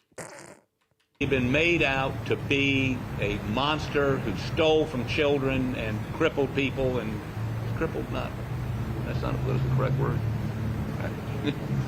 I'm sorry, I'm an old guy. Crippled people who had just done horrible, despicable things. It's okay. You're old. And he had to try to push back on that. Yeah, because I remember Creighton said that the guy was like paraplegic, and then Alex like, no, quadriplegic. It's like, okay, like you're trying to correct Creighton, but like don't forget you also stole from this person. Like I don't know if it really helps you, but okay.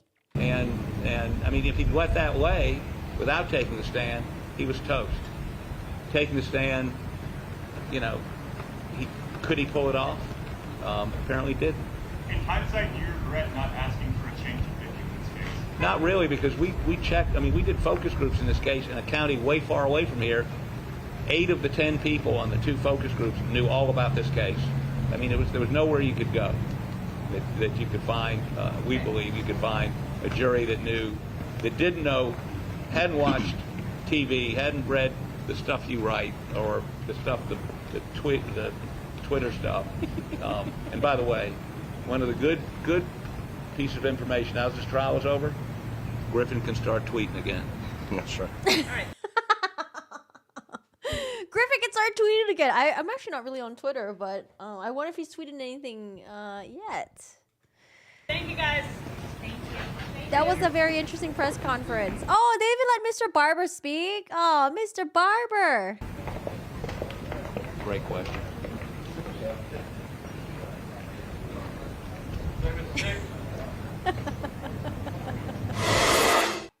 That was very interesting.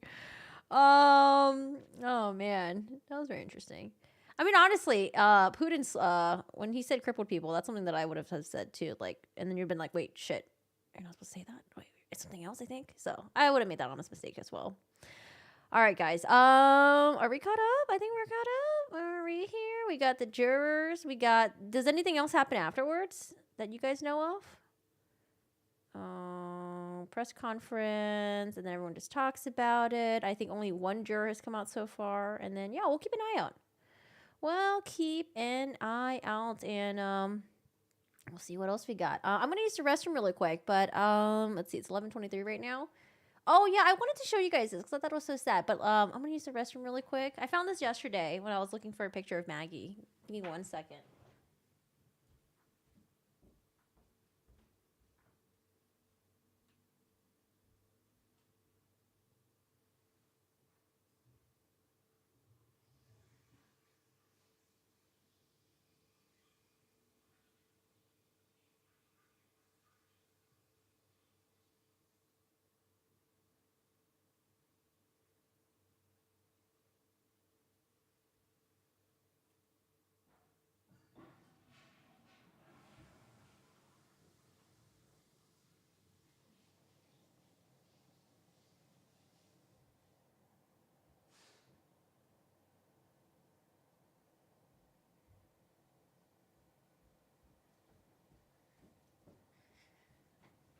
All right.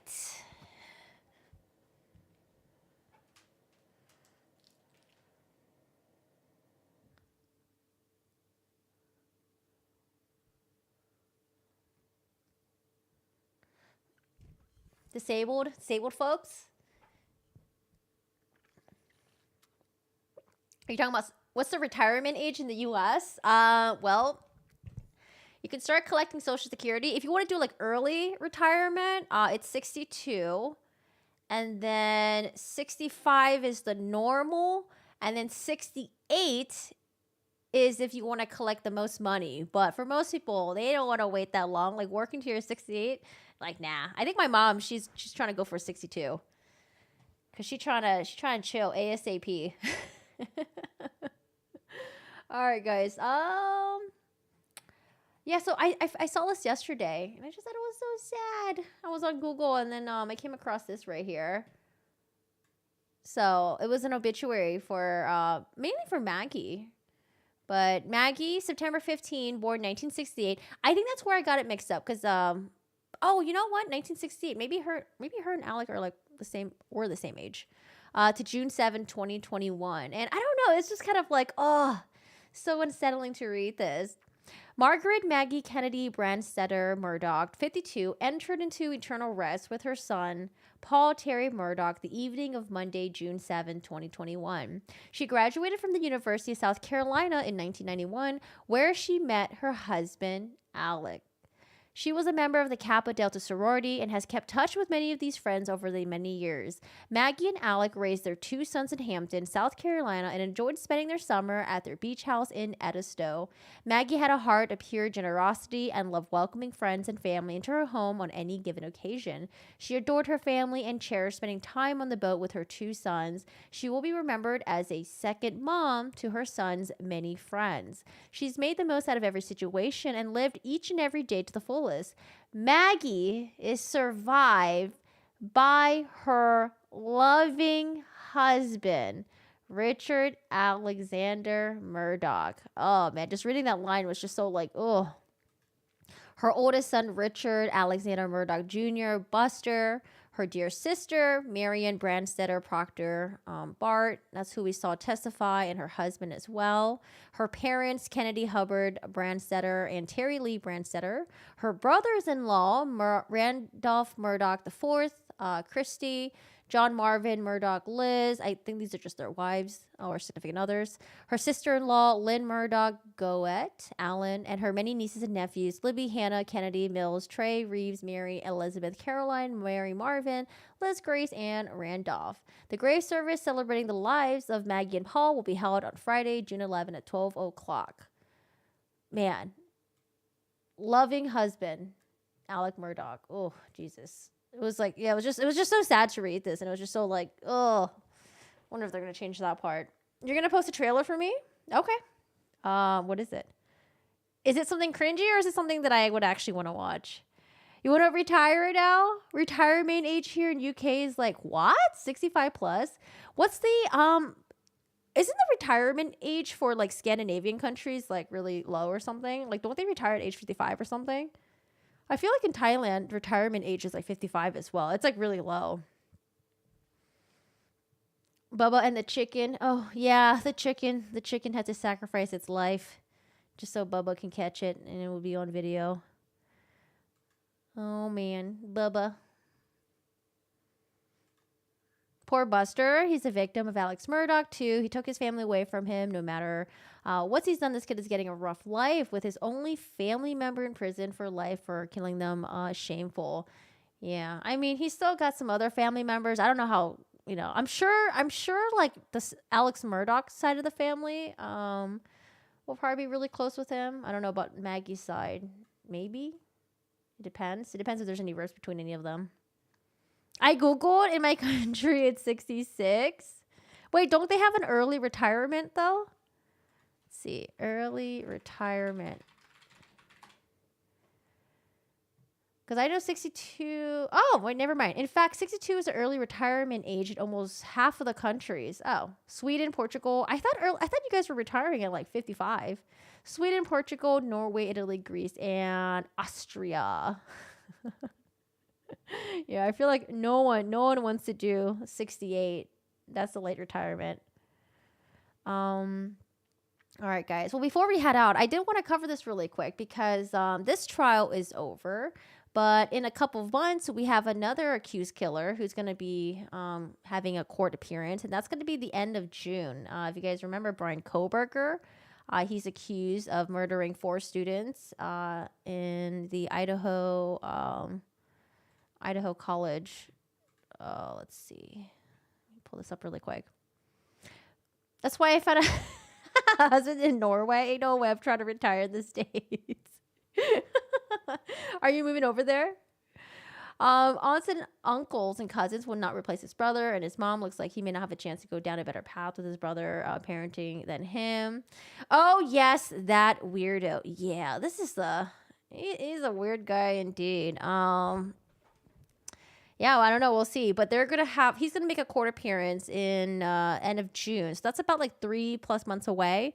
But they recently released the search warrant. So before we covered this, this was like, I think, end of December. Wow. Time goes by so fast. Oh, my goodness. That's crazy. It's already March. Can you guys believe it's already March? Oh, my God. It's going to be June soon. It's already going to be summertime. And then 2023 is going to be over. But we went over the arrest warrant, the search warrant stuff. We went over the search warrant stuff and the probable cause affidavit. That was like at the end of December. Man, it's already March now. Happy early birthday. You're trying to find a husband in Mexico. It's gorgeous. The people are super nice. Not too expensive to visit, and you highly suggested. Yeah, we're planning to go. We're planning to go somewhere, but I don't know. I've been holding it off because I've been too lazy to plan because all the trial stuff was happening.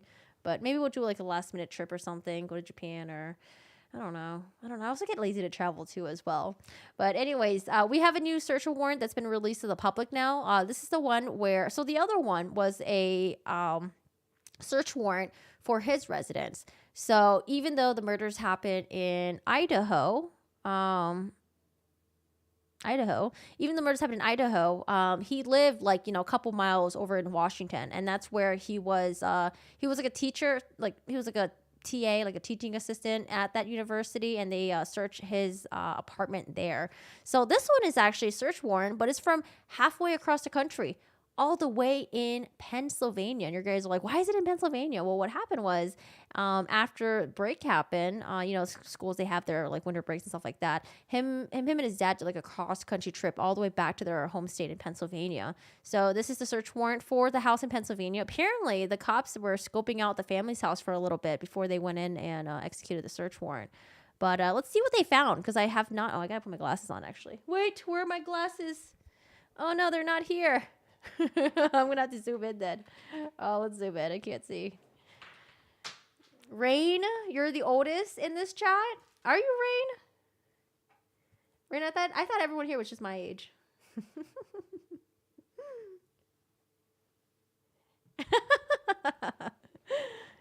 I'm only 39, but I've been 39 for 22 years.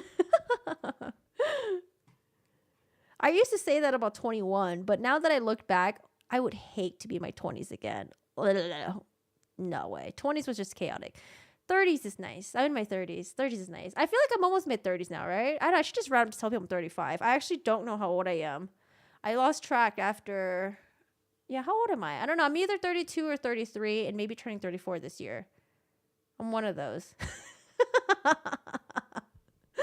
I hated early 20s. Yeah, early 20s was chaotic, man. It was just like... It was too chaotic. And the confidence wasn't there yet. I feel like once you're in your 30s, you're like, you got your confidence. You don't care about other people. You're chilling. Like, I don't know. I loved it. 20s was all about like finding yourself and doing crazy, impulsive things. And yeah, for me, it was just very chaotic. I was a very irresponsible person. I didn't really have great parent figures, to keep me in line and stuff like that. So... You're 35 or 36? Yeah, right? It's just like, yeah, I'm in my 30s. I don't know. I should just tell people I'm like 35. I don't know. 35, 40, 45. The best 10 years... The best 10 years of women are between 29 and 30. Oh, good Lord. 20s are tough. Yeah. 30s is amazing. I'm looking forward to like 40s and 50s. Because I feel like once you get into like the next decade... I don't know. It's just so nice to be here. It's like, oh, I was listening to someone who just turned 40 recently, and they're just like ecstatic. Like, oh, yeah, I'm excited. I'm in my 40s now. So I remember being in my 20s, and I used to have such a really weird like obsession with a weird obsession and also a major fear of dying.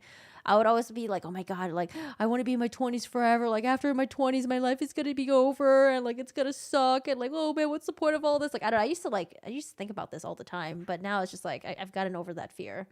Just got to live your life, man. In your 20s, oh, you're in the Navy. Got to do some amazing things like flying an A4. Oh, nice. Yeah, I didn't really do anything too crazy in my 20s. It was just a lot of like alcohol, drugs, and yeah, it was just meh. I mean, like, looking back, it's like, oh yeah, that was really fun. But now I'm like, I would never do that ever again. That was just so chaotic. Ugh. Minnie, you're 72 years old. A real father would have been freaking out about Buster being in danger. Yeah. I get excited watching live streams and have fun like I was young, and I'll fire it up again. Oh, it's weird to be in the late 50s. People don't see you anymore. What? I'm invisible? Wait, I would love... Oh, invisibility is great. Honestly, though, I feel like sometimes I'm invisible now, too. When I go outside, I, like, wear my sweats. I got my Asian lady hat on. I don't know. It's nice to be invisible. People don't really want to talk to you, and I love it because I don't want people coming up to me and start talking to me and stuff like that.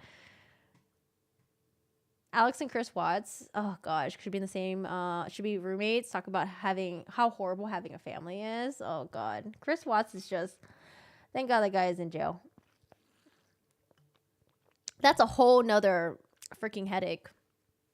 No, oh gosh. I've heard about that person, Taylor Shabusiness. I don't know if that's pronouncing it right, but yeah, she's like a whole nother level of like unhingery. apparently she attacked her attorney in court or something, didn't she? And didn't her lawyer end up stepping down or something like that? I don't know. I haven't really looked into the drama. I've only seen some of the headline news here and there. But yeah, that's a whole nother crazy. Shabusiness? Is that how you pronounce it? Thank God no one's a teenager here. You know, honestly, usually you can tell when you have a teenager in the chat. And I try to, I try not to be an asshole to them. I try to be forgiving because, I remember when I was a teenager too. But then sometimes it surprises me when someone acts like a teenager and they're like, oh, I'm actually in my 30s or plus. I'm just like, what? No way. You're a teenager. No way. There's no damn way. You saw that on, oh, I love Coffee House Crime. Yeah, Coffee House Crime is really cool. Coffee House Crime, and who was the other one that I used to watch? Oh, That Chapter. Really cool true crime stuff. I haven't been watching the true crime videos though. I've been just watching live court stuff or what's it called? Interrogation videos. So was you just talking about M. Corgi? Lol. Wait, what? To be honest, teenagers nowadays are either tripping on drugs or still asleep. Age is not a number, it's a word. Love That Chapter. Yeah, that chapter's great. Yeah, That Chapter and Coffee House Crime. Those are the only two that I've been watching. I used to watch Ewu. What's their name again? They call themselves Ewu, but I haven't watched their stuff recently because I don't know. When I watch true crime stuff, I like to see the actual person that makes the video, talking. And then Ewu's videos are now 3 hours plus now. I like my true crime stories to be like 20 to 40 minutes. 40 minutes my max. Unless I'm watching an interrogation video, then long is fine. Christina Randall. Oh, I don't know who that is. It's So Good with Adrian. Have I watched Forensic Files? No. Actually, I don't know. Besides from Bose, I don't know any other female YouTubers that cover true crime. Yeah, I haven't watched anyone else. There's this one person that I watched just for her one video, the Grazy, I think that's her name. I think maybe she's Korean or something. I watched one video of hers where she covered this really crazy case about you guys heard about Lady Om? I always talk about this one. This one's really crazy. She would marry her partner and then she would try to she would give them sleeping pills so they would fall asleep, get a needle, poke their eyeballs out, and then they would all go blind. And then she would collect disability on the significant others, right? She would collect disability insurance money or something like that. And then afterwards, she would burn the house down and end up, murdering the husband as well. And apparently, in Korea, you get the most money if your partner goes blind and then if they die or something in a fire. And so she did this to so many people. She did it to 2 husbands. She did it to a family friend that helped her out financially. And then she screwed that person's husband and kid over. She did it to her own brother, her mom. I don't know. These people greed, There's no end to how much money you can try to steal from other people. But yeah, it's really wild. I tried to research that case myself, but I think it's because it was in Korea. I would have needed a Korean translator. So I wanted to cover that, but yeah, I wasn't able to.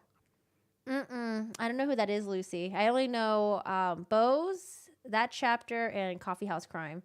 And I used to watch Ewu, but I don't watch them anymore. But, yeah. Not Shane Bailey, sorry. I've heard of her before, but I haven't watched any of her videos. But the Make 'em the Crime story doesn't match very well talking about the serious stuff.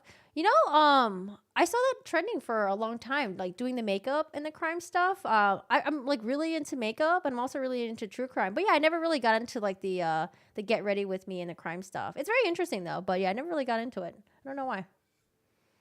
I have to slow down on true crime at times too much. Yeah, and then my other source for true crime stuff is I'll just watch Vinnie Politan. I'll watch Vinnie Politan on Court TV. But mostly I just watch Law and Crime. I feel like Law and Crime, they're just super chill. And then if I want a little bit more theatrics, I'll watch Vinnie Politan because he's a funny dude. True Crime Loser is the best on YouTube. I haven't watched them before. Oh, I've seen there's that other big one that I've seen too. What are they called again? The one that like started the whole interrogation videos.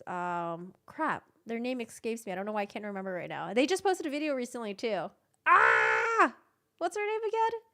They did some really good ones. And they analyzed the body language of the interrogations and stuff. My favorite one that they did was Stephanie Lazarus. Oh my God. That was, JCS. Yeah, JCS Psychology. That's what I was thinking of. He's very funny, that accent. You love channels because of the negative chat? Which one? Keep it respectful, never insult anyone. But certain people in the media do get my ire up, and I let her fly. LOL, very thin filter. Love True Crime Losers. It's very hilarious. Yeah. Justin can't swim. I can watch true crime so much and feel fine. But if I watch a scary movie, I have nightmares. Oh, yeah, same here. Same. I can digest true crime pretty easily. Except when it comes to like some of the tough ones that were hard for me to like watch were man, there was this really, really, really sad one that happened not too far away from Los Angeles, actually. I think his name was like Gabriel, either Hernandez or Fernandez. Dude, that story was so sad.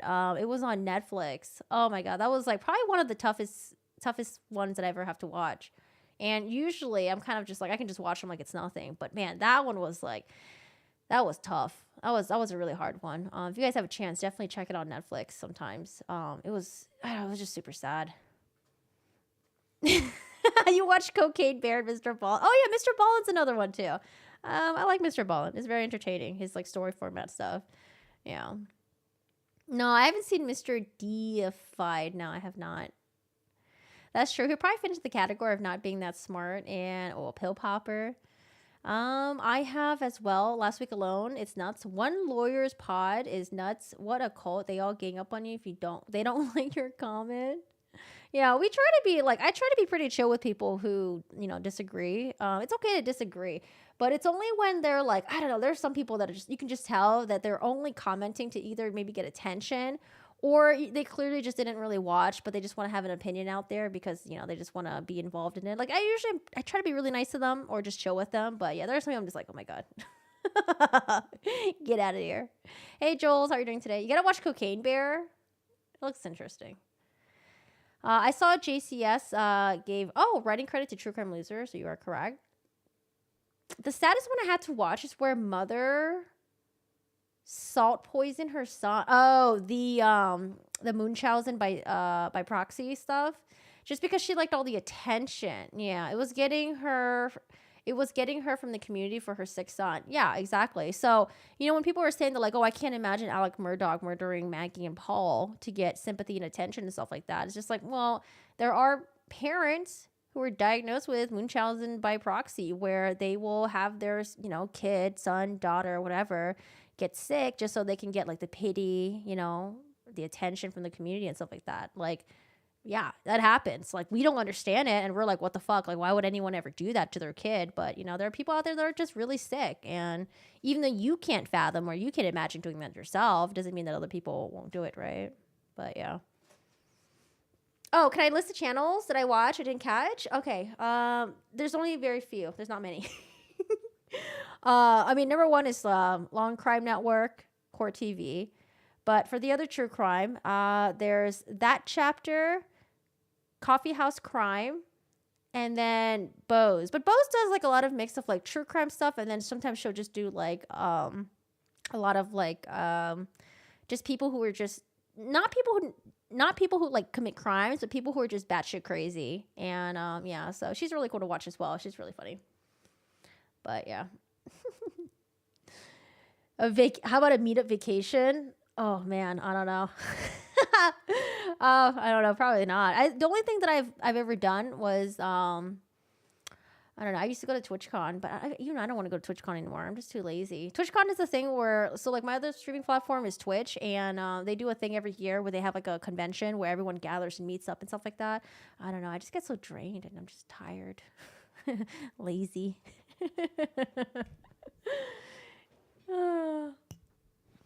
Yeah, dang. Looking for the footage of Amber Heard diagnosis, and all the footage has been edited. You can't find it. Wait, which one?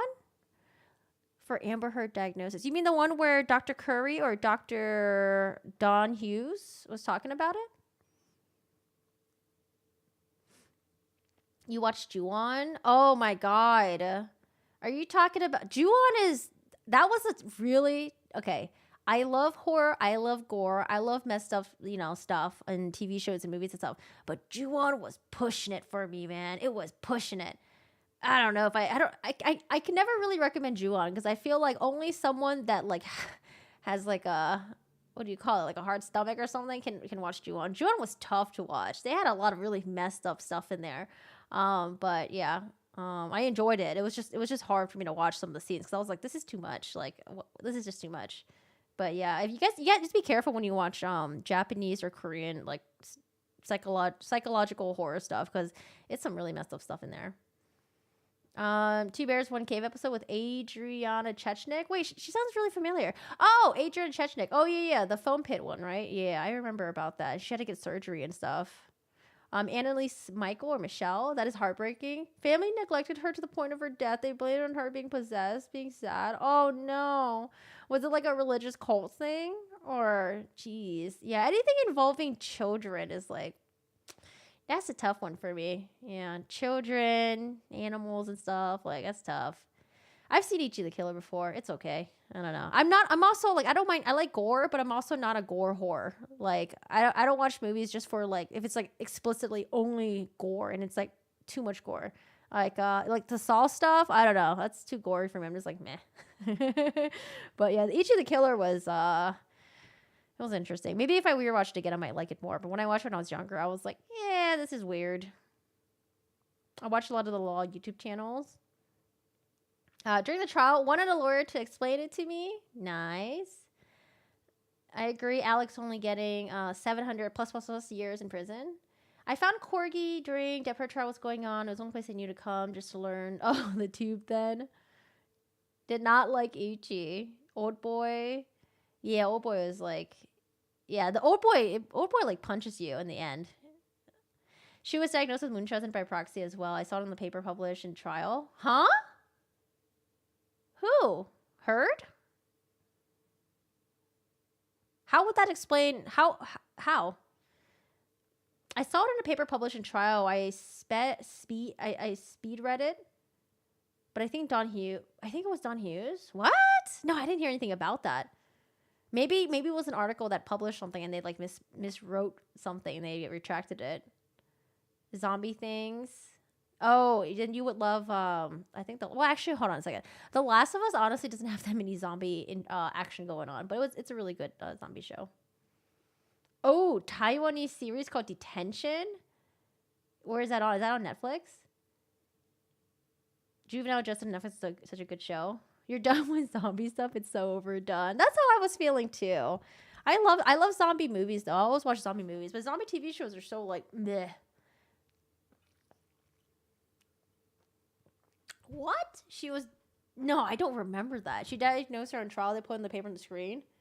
Munchausen by proxy? But how? I feel like it doesn't even fit. Yeah, I don't know. I feel like that doesn't fit. All right, let me read over this Brian Koberger thing really quick. It's super short. It's not long. We pretty much already kind of... Well, actually, I don't know. Do we want a refresher? Do you guys know who Brian Koberger is? Do you guys want a refresher, or do you guys all know this? For me, honestly, it's been 3 months. Oh, it was filmed in your city? Where? Oh, that's so cool. Yeah, One Cut of the Dead is really good. But that's because it's more on like the humor side. But yeah, I definitely recommend that. Yeah, I don't recall that as well. See ya, Sister Sherry. Happy Friday. Have a good one. Yeah, same here, John. I love Walking Dead. But then, like, man, I don't know. I think, like, Walking Dead sucked when the whole governor thing was happening. And it was just, like, meh. Refresher, please. Okay. All right. So I did a little recap earlier, but yeah, I guess we'll just read it. Not a big deal. Okay. So let's see what they found at Brian Koberger's residence. So again, 3 months ago, I went over the search warrant that they executed for his main apartment. That's the one that was in Washington. Roughly about, was it like 20 or 30 minutes away from where the murders took place. But now we all the way in Albrightsville, Pennsylvania. And the reason why we're over here is because Brian Koberger, his family lives here. And so shortly after the winter break, him and his dad did like a cross-country road trip and they drove over to Pennsylvania. But let's see what they recovered from his house. They got description of items. 1, Defiant.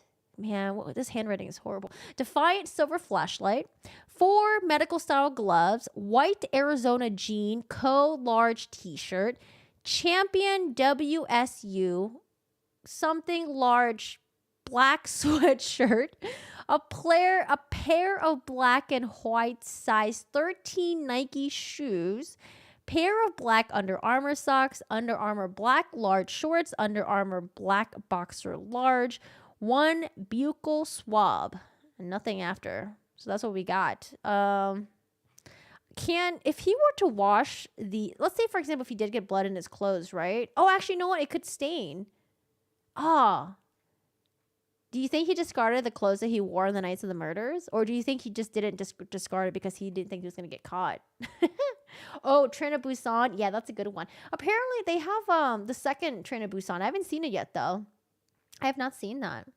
You're obsessed with Red Rose. I binged a few days ago. You're rewatching it now. Wait, what is Red Rose about? If you see the giant peach at the end of the movie, game, that TV show, it's made in, Georgia. Take it nice and easy chatting with you. Hope you have a great day. Girlfriend hugs. Zombieland. Oh, I love Zombieland. I love anything with, what's her face? The girl with the big eyes. What's her name again? Is her name Emma? She's also an Emma as well. Redhead. She's in La La Land. Big juicy eyes. She kind of looks like, she kind of looks like Smeagol sometimes. Don't watch. Oh, Emma Stone. Thank you. Don't watch Train to Busan 2. It sucks. Yeah, I feel like no one really talked about it, so I haven't seen it yet. But if it shows up for free on Amazon, I might give it a watch. But yeah, I don't know. The thing with zombie shows is that there's always a point where the zombie becomes about bad humans. Right. It's like, I don't care about the bad humans, even though they're worse than the zombies. I just want to focus on the zombies, the monstrosity of these zombies and stuff like that. But yeah, I think it's appropriate in a SHTF situation. Eventually humans would become worse and worse to deal with. Aged in that movie. I saw mention of Red Rose and thought it was a remake or reimagining of Stephen King Red Rose. Was highly disappointed. Despite loving all these scary films, I also love watching Pokemon. I can't rewatch Pokemon. I don't know. Pokemon rewatching again as an adult, it's like meh. But Digimon, on the other hand, or Yu-Gi-Oh, that's a whole different story. You can totally rewatch that. It's amazing. The soundtrack is perfect for which one? The Red Rose one? Wait, so what is that one about? All right, so we got Brian. Oh, man, I always forget Brian Koberger is younger than me. Jesus. The person of Brian C. Koberger, date of birth 11/21/1994. Oh, his birthday is near me. Let's scroll down just a little bit. Is this his family's house right here? 119 Lambsden Drive, Chestnut Hill. What does TWP stand for? Turnpike? TWP. What is TWP? Monroe County, a single-family residence with a white siding, tan foundation, dark-colored shutters. An attached garage is located on site B. A small shed with a door and windows located at the rear of the property along the curtilage of the property. Oh, is it the new Pinocchio with Guillermo del Toro? Guillermo del Toro had like a little TV series called The Cabinet of Curiosity. It's actually pretty interesting. I'm not finished with it yet, though. Just now it reminds me to finish it. But I watched a couple episodes and I enjoyed some of them. Pretty good. Is it worth it? Nah. Red Rose is my favorite Stephen King movie. I've never heard of that before. Red Rose I know nothing about, but Stephen King's movie, yes. Stephen King, I only know the, actually, I think I only even watch it. I don't think I've even watched the other Stephen King classics like The Shining. Which, I always say I'm like a horror movie buff, but yeah, I haven't seen like a lot of the classics. Oh, John, thank you. I appreciate it. It's cool you read people's comments without super chats. Most streamers don't do that. I think I think they try to, but because they're probably bigger streamers, and because they get so many messages, it's hard to kind of like read through all of them. But John, thank you. I appreciate it. I tried my best. Both are definitely worth watching for sure. Nice. Are any of them on like HBO or on like Netflix or anything like that? All right, back to this. I think. Oh, I guess we can read this part. Your affiant is Trooper Justin M. Larry of the Pennsylvania State Police. Oh, they got Pennsylvania State Police involved. I have conducted hundreds of criminal investigations, including numerous homicide investigations. Your affiant is Trooper Brian of Pennsylvania. So we have two people here. On Wednesday, December 28th, so this was like, what, a day or two before the arrest? Because they arrested him at like the very, I don't know, I feel like, was it like 30 or 31 of December? Something like that. 2022, the Pennsylvania State Police was requested to assist the Moscow Police Department in Idaho and Federal Bureau of Investigation with a homicide investigation which occurred on Sunday, November 13, 2022. As part of this investigation, we received reports and affidavits prepared by the Moscow Police Department establishing probable cause for issuance of search warrants related to this investigation, which are included in this affidavit of probable cause Exhibit A. Furthermore, investigators began physically surveillance of the property and the area of 119 Lamson Drive, Chestnut Hill. Oh, Township. I've never heard of Township before. Okay, now we know what that stands for. I was like, what the heck is TWP? I don't know. I've never seen that before. All right. Township. Sorry, I'm trying to get the zoom ins in. Attack on Titan returns today. Oh man, I've already read the manga. Oh, thanks, Eclectic. I just saw it just now. You're from Georgia. We have a lot of shows here. Some of the Vampire Diaries was shot in my hometown. Man, I went on like a vampire binge, but Vampire Diaries, that's one with like, it's like in the South, right? I think I got into like the first season, but yeah, I could never really get back into it. It was okay to me, but I know a lot of people really love it. You should watch Chronos by him. It's in Spanish though. Chronos. Do you know if it's on any of the streaming services? Anime, all of it seems boring nowadays. Yeah, anime is like, I don't know. So there's some stuff that comes out that's good, but like, I don't know, it's been kind of like meh lately. Furthermore, investigators began physically surveillance of blah, blah, blah, blah. Tuesday, December 27, 2022, observed Brian Kohberger walking near this residence. Additionally, Kohberger's vehicle was observed entering the Indian Mountain Lakes development on December 16, 2022, and that vehicle is still believed to be on the premises. Investigators are also monitoring Kohberger's cellular phone, which appears to be in the same vicinity. Oh my gosh. So far for Kohberger's phone, they only have like the cell phone tower pings. But I wonder, once they get a hold of like maybe like his cell phone search records, maybe his computer, I wonder what they're going to find on there.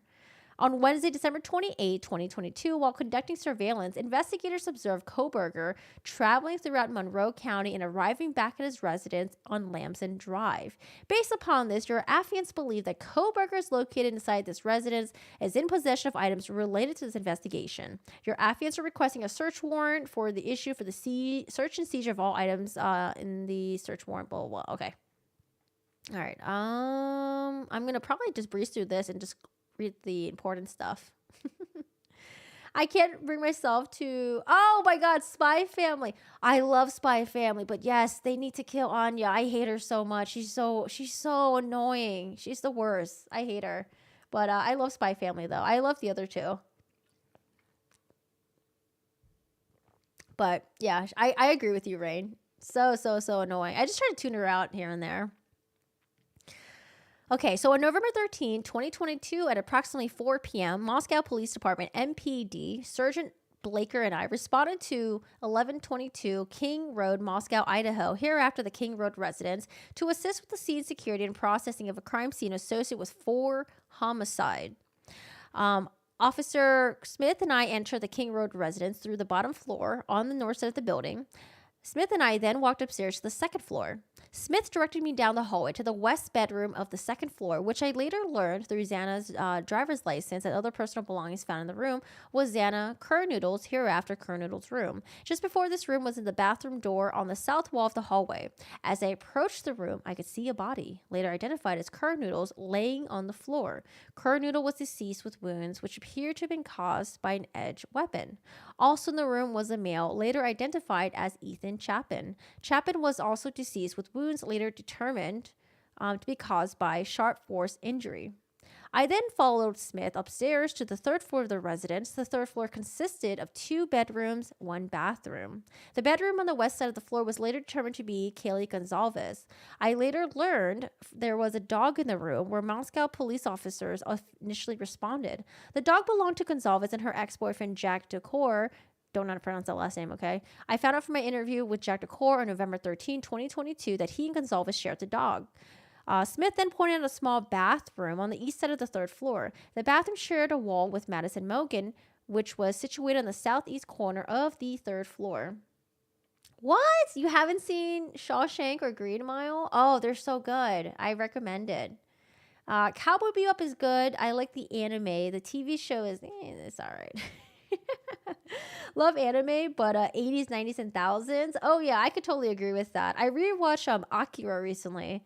Have you guys ever heard about Akira? It's a movie, and I tried to watch it as a kid, but I could never understand it, and I thought it was like so creepy. But I rewatched it again when I was on a road trip, and yeah, I liked it. It was pretty good. I do miss the old animation of like old like 90s anime. Oh, Kronos is on HBO Max. Oh, thank you. I have HBO Max. Okay, I will try to remember. I feel like I got a lot of recommendations, but thank you. I'll try to look that up.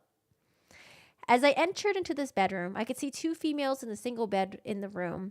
Both Gonzalez and Mogan were deceased with visible stab wounds. I also later noticed what appeared to be a tan leather knife sheath. So the killer left a knife sheath at the crime scene, and then later on they're going to be able to find some DNA on it. Laying on the bed next to Mogan's right side. The sheath was later processed and had K-Bar, USMC, and the United States Marine Corps Eagle Globe and Anchor insignia stamped on the outside of it. They located a single source of male DNA left on the button snap of the knife sheath, which also kind of like, I wonder if do you think he left it there intentionally? Because he was like, I don't know, man, like maybe cocky that he wasn't going to get caught, or maybe he did want to get caught. Like, that's so weird. Man. As part of the investigation, numerous interviews were conducted by Moscow Police Department, Idaho State Police detectives, and FBI agents. 2 of the interviews, so these are the surviving roommates, Bethany Funk and Dylan Mortensen. Both Funk and Mortensen were inside the King Road residence at the time of the homicides, and they were roommates of the victims. Funk's bedroom was located on the east side of the first floor of the King Road residence. Based on numerous interviews conducted by MPD officers, ISP detectives, FBI agents, as well as the review of my evidence, I have learned the following. Hello. Hey, what's going on? How are you doing today? What's up? We watched the, if you missed it earlier, we watched the sentencing of Alex Murdaugh. We watched the hilarious defense press conference. And then we watched the jury. One of the jurors came out and did a little mini interview with Good Morning America. So I watched that. Do I play a certain game on Twitch? I'm kind of all over the place. Right now we're playing Hogwarts Legacy. We're playing Overwatch. I can't wait for Resident Evil to come out because I love horror games. Yeah, I don't know. We're kind of just all over the place. I just play whatever I feel like playing. I don't have I don't know if you guys noticed, but on my YouTube channel, I'm all over the place. So it's the same thing with my Twitch channel. So if you guys ever want to make a YouTube channel, if you want to be successful, my recommendation to you is choose one niche topic and stick with it. But for me, I'm more happier if I just want to do whatever I feel like doing. So I like doing true crime stuff. I like doing vlogging stuff, travel stuff, home stuff. And then I like doing video games. So my channel's all over the place. Oh, you started Arena? Yeah, it's too much, honestly. They added so much to the game. For me, I'm the type of person who I just want to play a game and just finish it. But I mean, it's cool that they added so many aspects to the game that you can explore. But I'm just trying to speed run and just finish the game. Yeah, I don't have 100 hours to pour into it. But yeah. No, the death penalty wasn't on the table. They did not ask for the death penalty. So Judge Newman gave him 2 consecutive life sentences. Jim Harpootlian, Jim and Harpootlian, they did a little press conference. They're of course going to appeal it, but they said that they're going to be the ones that are working on the appeal, which I'm really surprised. So I'm like, oh, how are they getting paid? 1, and then 2, I thought he was going to hire like appeal lawyers or something like that, but I don't know. Maybe they're just saying it for now. But within 10 days, they're going to do their intent to an appeal, and then within 30 days, they're going to put in their appeal in, and then they have to wait for transcripts or something like that. But yeah. Last night I saw Long Shot.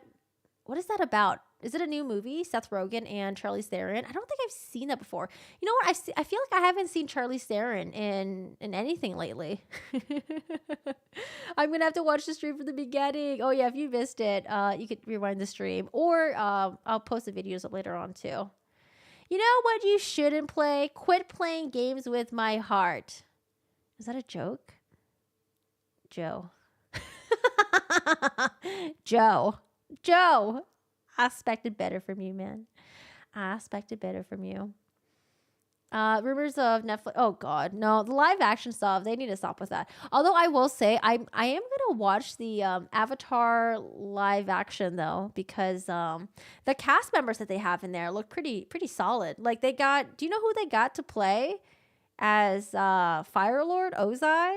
Dude, they got what's his name again? Daniel Day-Kim, the man that has like an amazing chiseled face, and I was like, oh, that's such a good choice. Corgi must be an NSYNC fan. Yeah, I didn't like Backstreet Boys. Don't like their music.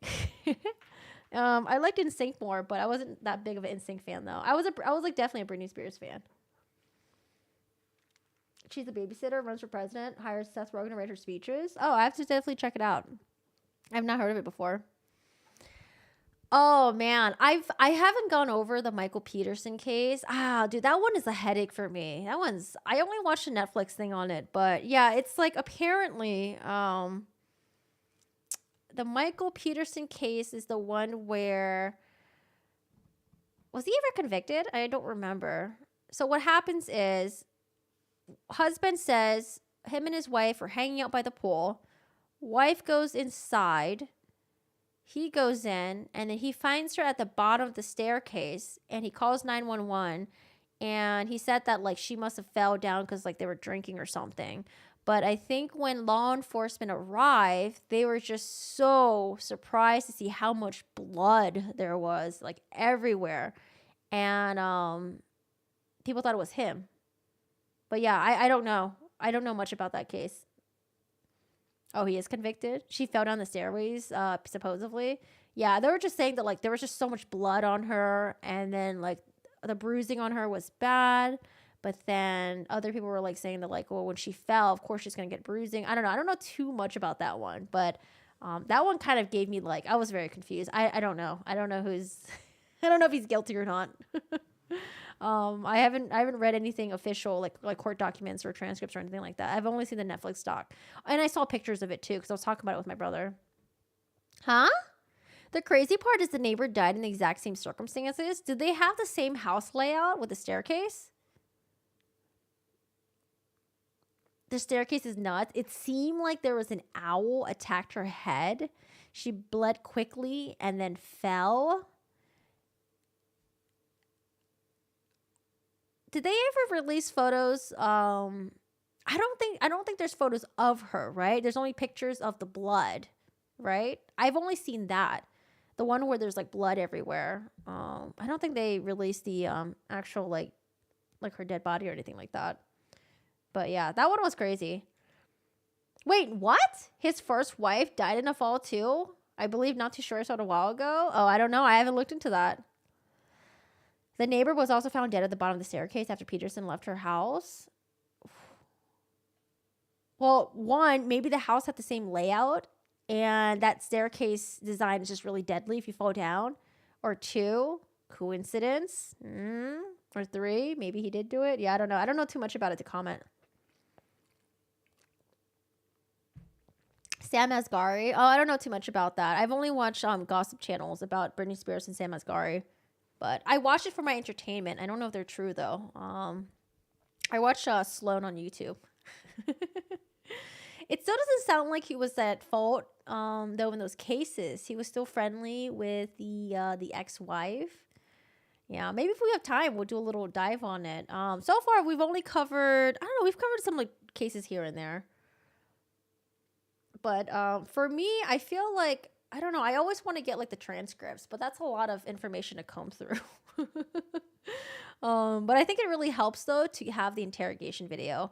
That's one of my favorite things to get. The interrogation video, the police respond, the police responding, the police responding body cam footage. That's also really nice to have as well because you get to see how they act when the police shows up and stuff like that. You think you need a third wife to call it more of a coincidence? Hey, eclectic. You could still be one. Detective, forensic scientist. Go for it if you want.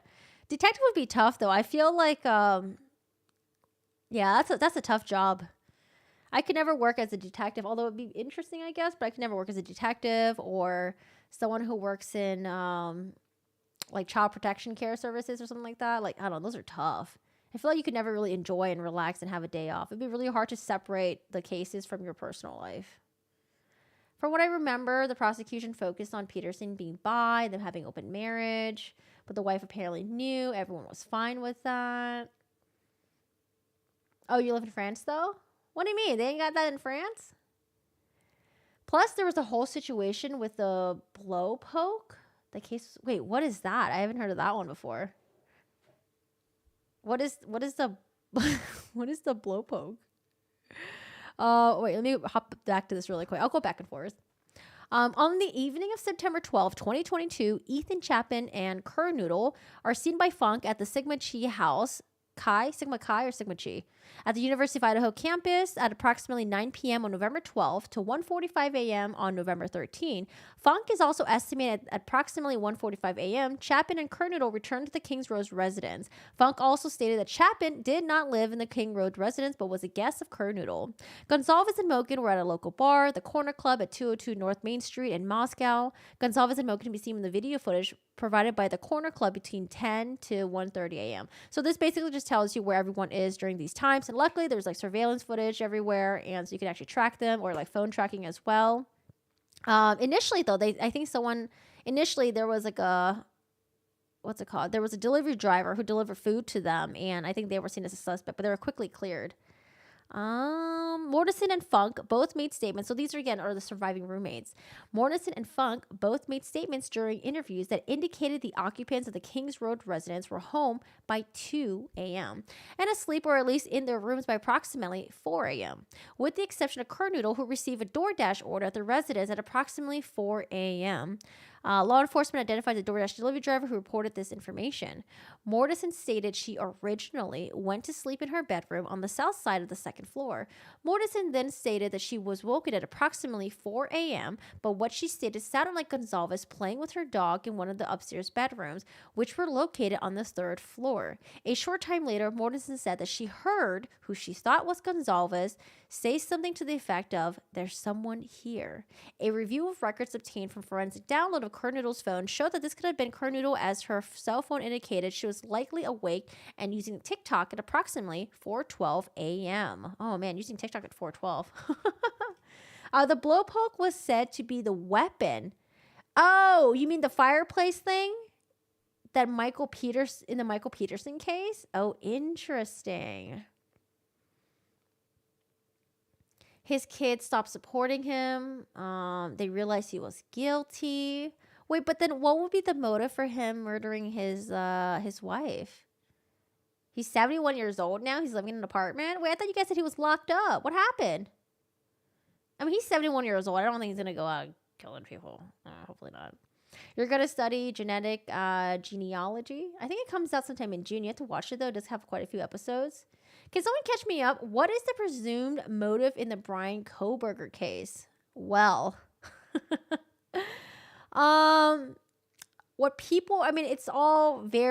it's in the early stages right now, but people are thinking this guy had a fascination with criminals, with crime. He was a criminology student.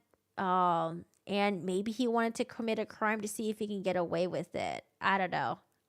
But so far, the only thing that we've heard, any contact that he's made with the victim so far, was apparently he did message like some of the girls. I don't remember who on Instagram. I think he messaged like there was one girl specifically I remember he messaged them like twice, and it went into like the you know when you message someone and you're not following them, it goes into like the review section or something it's called.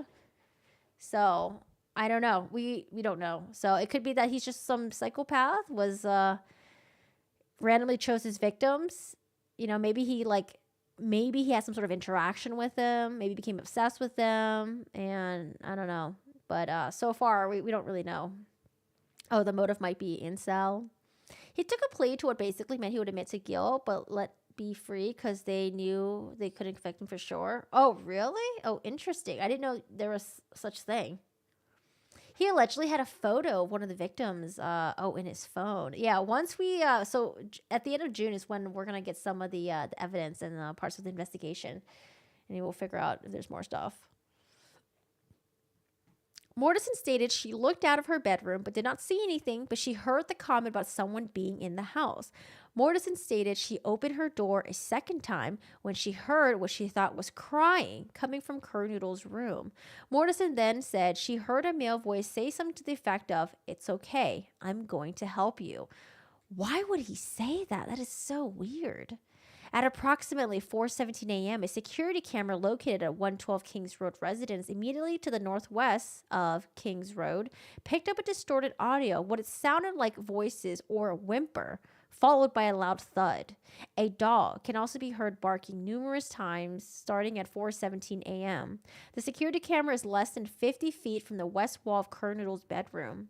Mortison stated she opened her door for the third time after she heard the crying and saw a figure clad in black clothing and a mask that covered the person's mouth, the nose walking toward her. Mortison described the figure as 5'10" or taller, male, not very muscular, but athletically built with bushy eyebrows. The male walked past Mortison as she stood in the frozen shock phase. The male walked towards the back sliding glass door. Mortison locked herself in her room after seeing the male. Mortison did not state that she recognized the male. This leads investigators to believe the murderer left the scene. Yeah, and it's also wild too. Why did Koberger decide to spare the last roommate? Why not kill them too? Especially that's like a key eyewitness right there. So I don't know. It's possible maybe he wanted to commit these murders and actually want to get caught or something, and then see if he can lie his way out of it and not get convicted. Because it's kind of weird the knife sheath was left there. I mean, he could have left it accidentally or maybe even purposely. But the fact that he didn't even attack the last, major victim, major next victim, which would have been, because she would provide eyewitness testimony. Yeah, right? It's very creepy. Oh no, that guy is so cringe, honey love. I watch his video diary stuff. Yeah, that kid, just a very sick person. It was also said the other victims in the other floor were just in the way. I think she had a dog in the room. Yeah, I think the dog was in the room with her. So it's like, yeah, I would have thought he would have attacked the dog too, but someone did say that he's vegan, so maybe that's maybe morally and ethically that's wrong for him to hurt animals, but it's okay to hurt humans, which is weird. All right, I'm gonna use the bathroom real quick. We'll be back.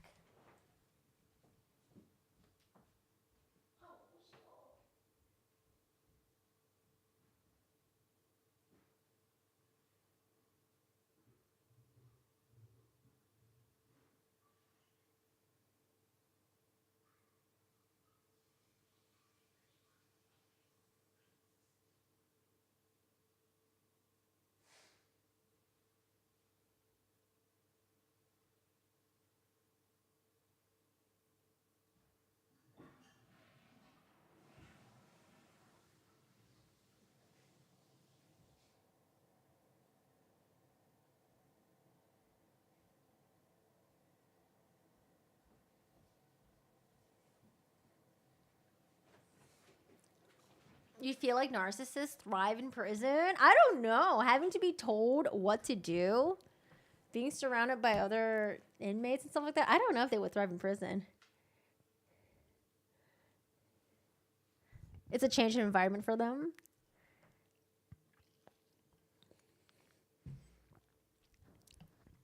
Oh, Jujutsu Kaisen. That one's a good one too. You know one that I don't really like that people are like loving? Chainsaw Man. Oh, Chainsaw Man is so like bleh. But people freaking love it. I don't know why. During the processing of the crime scene, investigators found a latent shoe print. This was located in the second processing of the crime scene by the ISP forensic team by first using a presumptive blood test and then amino-black, a protein stain that detects the presence of cellular material. The detective shoe print showed a diamond-shaped pattern similar to a pattern of a Vans type sole shoe. Oh, I wonder what size shoe size this was. Just outside the door of Mortensen's bedroom. This is consistent with the Mortensen statement regarding the suspect's path of travel. As part of the investigation, extensive search and commonly referred to in law enforcement as video canvass was conducted in the area of Kings Road residence. Yeah, so at this point, they were able to get like video surveillance of the area. They were able to find the white Hyundai, which is Brian Kohberger's car, and they were able to look at surveillance to see where this Hyundai actually traveled. And they found that the Hyundai was, I think they like put out a BOLO, like a be on the lookout vehicle. I don't know if they did or not, maybe. Yeah, so they were able to track the car, and I think they were able to track the car all the way to the Washington campus. Hyundai. Yeah, investigators were also given access to video footage of the Washington State University campus. So they were able to track this white Hyundai from the murder house all the way to Washington State University. I think they contacted Washington State University as well, asking if, do you know anyone that drives a white Hyundai? And that's how they were able to find Brian Kohberger. They were able to get his cell phone. They were able to contact his cell phone provider and get the pings off the cell phone towers too, and it all matched up, and they were able to find that this guy actually. So after the murders happened around 4 a.m., he actually came back again at I think 8 or 9 a.m. And this is the type of person who's probably coming back to the scene of the crime to see if oh man, are the police there yet? Have they seen what I've done? Who's there? Apparently serial killers do that as well. Sometimes they'll visit the crime scene again. Chainsaw equals spy. What? No, that's not even the same. No. Are you really comparing the two? If you were a teenager with Chad, you would have been canceled. Oh, wait, you're 12. I'm here. Hi, Raylo. How are you doing today? How's it going? I've missed a lot. Well, let me just recap it for you. Well, right now we're on Brian Kohberger stuff right now. But if you're talking about the Murdaugh stuff, we watched the sentencing of Alex Murdaugh. We watched a interview of one of the juror members speaking out. They said that within 45 minutes to an hour, they were already able to have everyone decide guilty, which is crazy. But yeah, I guess not that crazy because there's so much evidence against him. And then we watched the defense do a press conference, and that was kind of hilarious. Let's see. They were able to find the white launcher being registered to Brian Kohberger. I'm just recapping this because we already read this a couple months ago.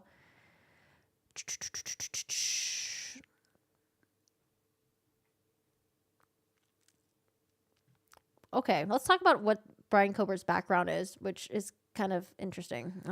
Based on information provided by the WSU website, Kohberger is currently a PhD student in criminology at Washington State University. Pursuant to records provided by a member of the interview panel for Pullman Police Department, we learned that Kohberger's past education included undergraduate degree in psychology and cloud-based forensics.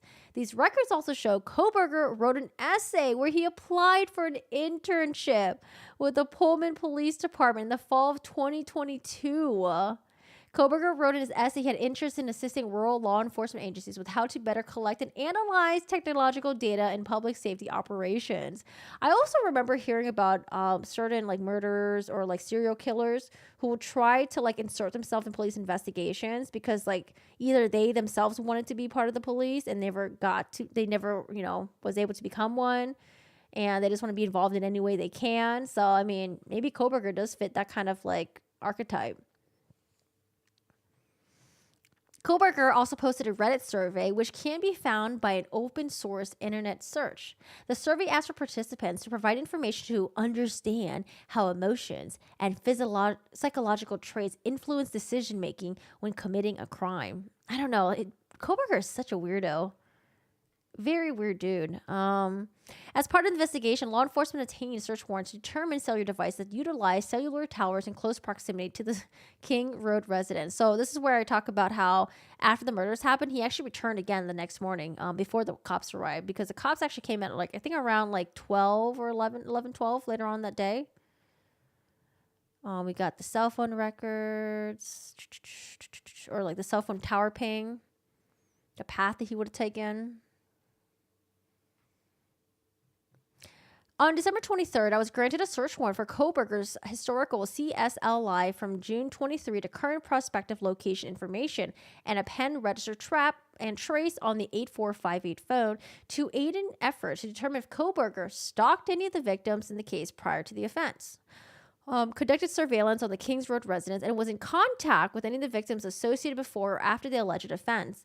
Any location that may contain evidence of the murders that occurred on November 13th, the location of the Whitley launcher registered to Koberger, as well as the location of Koberger.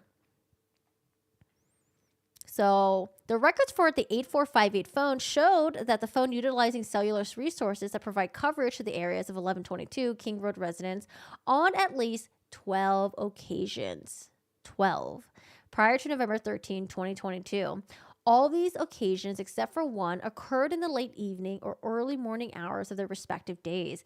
Man, I wonder if Koberger is going to say that, they used to have house parties all the time. Of course, my DNA is going to be there. I used to party over there with them, and sometimes I bought my knife over and I left my knife sheath there, and I was really close with one of the girls. I wonder if he's going to try to purport a story like that. And then if he's going to say that the reason why my cell phone kept pinging that area is because I had friends, near that, in that neighborhood that I hung out with. So I really wonder what he's going to say about all of this. See ya, Raylo. I spend more time adding. Oh my God, me too. That's my favorite part when browsing on Netflix or HBO. I love watching the little previews, and then I just love adding them. And I end up adding so many things to my watch later and never even watching it. So yeah, I totally feel you on that one. Koberger also looks like Ted Bundy. I don't remember what Ted Bundy looks like. I do not remember. The only person that will stick out in my head is, or one of the serial killers is, fucking Ramirez. Because Ramirez looked like Baraka from Mortal Kombat. My God, that dude looks so damn scary. He was scary as heck. I don't know. People were like, oh my God, he's so handsome. I'm like, bro, seriously? He looks so scary. I don't know, man. Okay, so he visited the house a couple of times. I think that's about it, pretty much. Something about the Apple cell phone device, nothing here. All right, so just to recap all of that, some items that they recovered from his parents' house in Pennsylvania were 1 silver flashlight, 4 medical style gloves, white Arizona Jean Company large t-shirt, Champion WSU Cougars, I don't know, large black sweatshirt, pair of black and white size 13 Nike shoes, pair of black Under Armour shoes, Under Armour black large shorts, Under Armour black boxers large, and 1 buccal swab. That's what we got so far. So we'll definitely keep an eye on the Koberger stuff, because he's going to appear on trial at the end of June, and we'll see how that goes. He looks so evil. Happy Friday to you too. Yeah, happy Friday, guys. What are you guys going to do for your weekend? Do you guys have anything going on? I'm really sad because Shiro chased out the chicken. I don't know if the chicken's ever going to come back to my yard anymore. He's been chased out by Shiro. And I don't know. He might not come back. I hope the chickens come back, but I hope the cats don't come back. Dude, these cats they're crazy, man. Does anyone here have cats? Do you guys know if cats will... So they like digging the mulch because they like to bury their poop in there. But if I get like rocks... Do cats like to mess with rocks and pebbles and stuff like that? Because if I replace the major part of the area with rocks and pebbles, I'm hoping they won't mess with it. You're looking forward to... Oh, Euphoria. Oh, God. That TV show gives me so much anxiety. I watch it though because it's entertaining, but yeah, Euphoria is like so much anxiety. People who let their cats roam freely or world-class assholes. I thought there were cats that were outdoor cats. But yeah, I don't know. Where I live, everyone leaves their dogs outside. Which I feel bad for the dogs because it's been getting cold or like rains, but I don't know. I think there are just some people who just have dogs as yard dogs. I don't know. Their dogs are left outside and their cats are all left outside. So you gotta know Juror know how much eggs cost, so he knows not to mess with free eggs. I know the little fucker. Where is he? He's like sleeping somewhere over there. Yeah, I gotta get that chicken back into my yard. He was my yard buddy friend too. I feel bad for those two. No, domestic cats are not natural for ecosystems. Oh, yeah. I don't know. I don't know why people do it, but I'm surrounded by yard dogs, and that's why I have to sleep with a like a fan on at night because you can just hear them barking. And I think the coyotes. I mean, I guess the good thing about the yard dogs is they keep all the coyotes away. All the coyotes are like there's like some hills and stuff way over there, and sometimes they come to the neighborhood and like try to eat the cats and stuff like that. So. I think cats enjoy being outside. Yeah, I thought there were cats that are like outdoor cats where they just go outside, they hunt for a little bit, and they go back in and bring it to their the owners or something like that. But I don't mind having cats. It's just the only reason is because like they come in and they poop everywhere, and then my dog will eat it, and I don't want my dog to get parasite or worms or anything like that. So that's my gripe, and I just don't know how to keep these fuckers out. They just love coming in here, and it's also because my yard is probably the only yard that doesn't have dogs outside. And so that's why they love coming in here. Because I don't leave my dogs in their yard. But, yeah. Blaming the dog for the chicken not coming back. Alec vibes here. Oh, Lord. They get run over. Oh, yeah, it's so sad. They get run over. Sad and cruel. I think it's just because there's a lot of people that just want to have pets, but they don't want to... I don't know. They don't want to deal with it. So I think that's why people like leave their pets outside. Because like they don't want to deal with it inside, you know? It's unfortunate. At least they have a big yard though. But yeah, I don't know. And sometimes it gets really hot too in the summertime. Oh, I did pet rescue for years. Once you've seen a few run over cats, you wouldn't do it anymore. Oh, I love dogs and cats. I like to keep them inside too. We had a childhood cat who used to terrorize us. He'll jump on you, scratch you. We were afraid of him. Oh, no. I had a Pomeranian that was like that, but he was like severely abused when he was a puppy. So, yeah, that's why he was like super protective of my mom, and he was like really mean to us, and he'd bite us and stuff like that. But yeah, it's really sad. All right, y'all, I'm going to hop off. Thank you so much for joining me on the YouTube stuff. If you guys missed it earlier, you can either rewatch the stream. I'll have it available after this, or I'll just like chop up the videos for you. You guys can watch it later. So far we have the verdict being read to him. Judge Newman gives him a little speech about that. And I think Judge Newman did a really good job at responding to Murdoch, because Murdoch actually gives a little statement. He's like, oh, I'm innocent, I didn't do it. And the judge was like, well, maybe you didn't do it, but the monster inside of you did. So that was a really good response on him. And then after that, we have the juror does a interview, and oh yeah, defense team also does a little press conference thing too, and they talk about doing an appeal. All right, guys. So I'm gonna hop off. Thank you so much for joining me. I'll probably go stream on Twitch later. If you guys want to watch gaming stuff, feel free to stop by. If not, cool too. In a couple of months, we'll be covering some of the Koberger stuff, and yeah, I usually pop in here and there to do like true crime stuff. We do have some court documents that I wanted to go over, and I've been pushing it off a little bit, but we have some updates with Ms. Amber Heard. She's going to go to trial with her insurance companies, as you guys remember. One of the insurance company didn't want to pay for it. There's all this drama. Everyone's suing each other, and she requested for a trial by jury. And so I think if that happens, it happens at the end of the year. I think that's what the umbrella guy said. So there's that. But yeah, I'll still pop in and stream on YouTube here and there. Not as frequent, of course, but we'll still cover like true crime related stuff. But mainly I just play video games on my Twitch channel. All right, guys, I got to go back to Twitch now. I've been neglecting them over there. All right, y'all, take care. Have a good one. If you're new here, feel free to join the Discord. We have a little chatting section for true crime stuff. Feel free to make recommendations in there. But yeah, just a little general chat room over there. But have a good one. Take care, and I will see you guys later. All right. I appreciate you guys. Thanks for being here. Have a good one. Yeah. Be merry as well. And have a good weekend. I'll update you guys on the yard work. Oh my God. It's going to be crazy.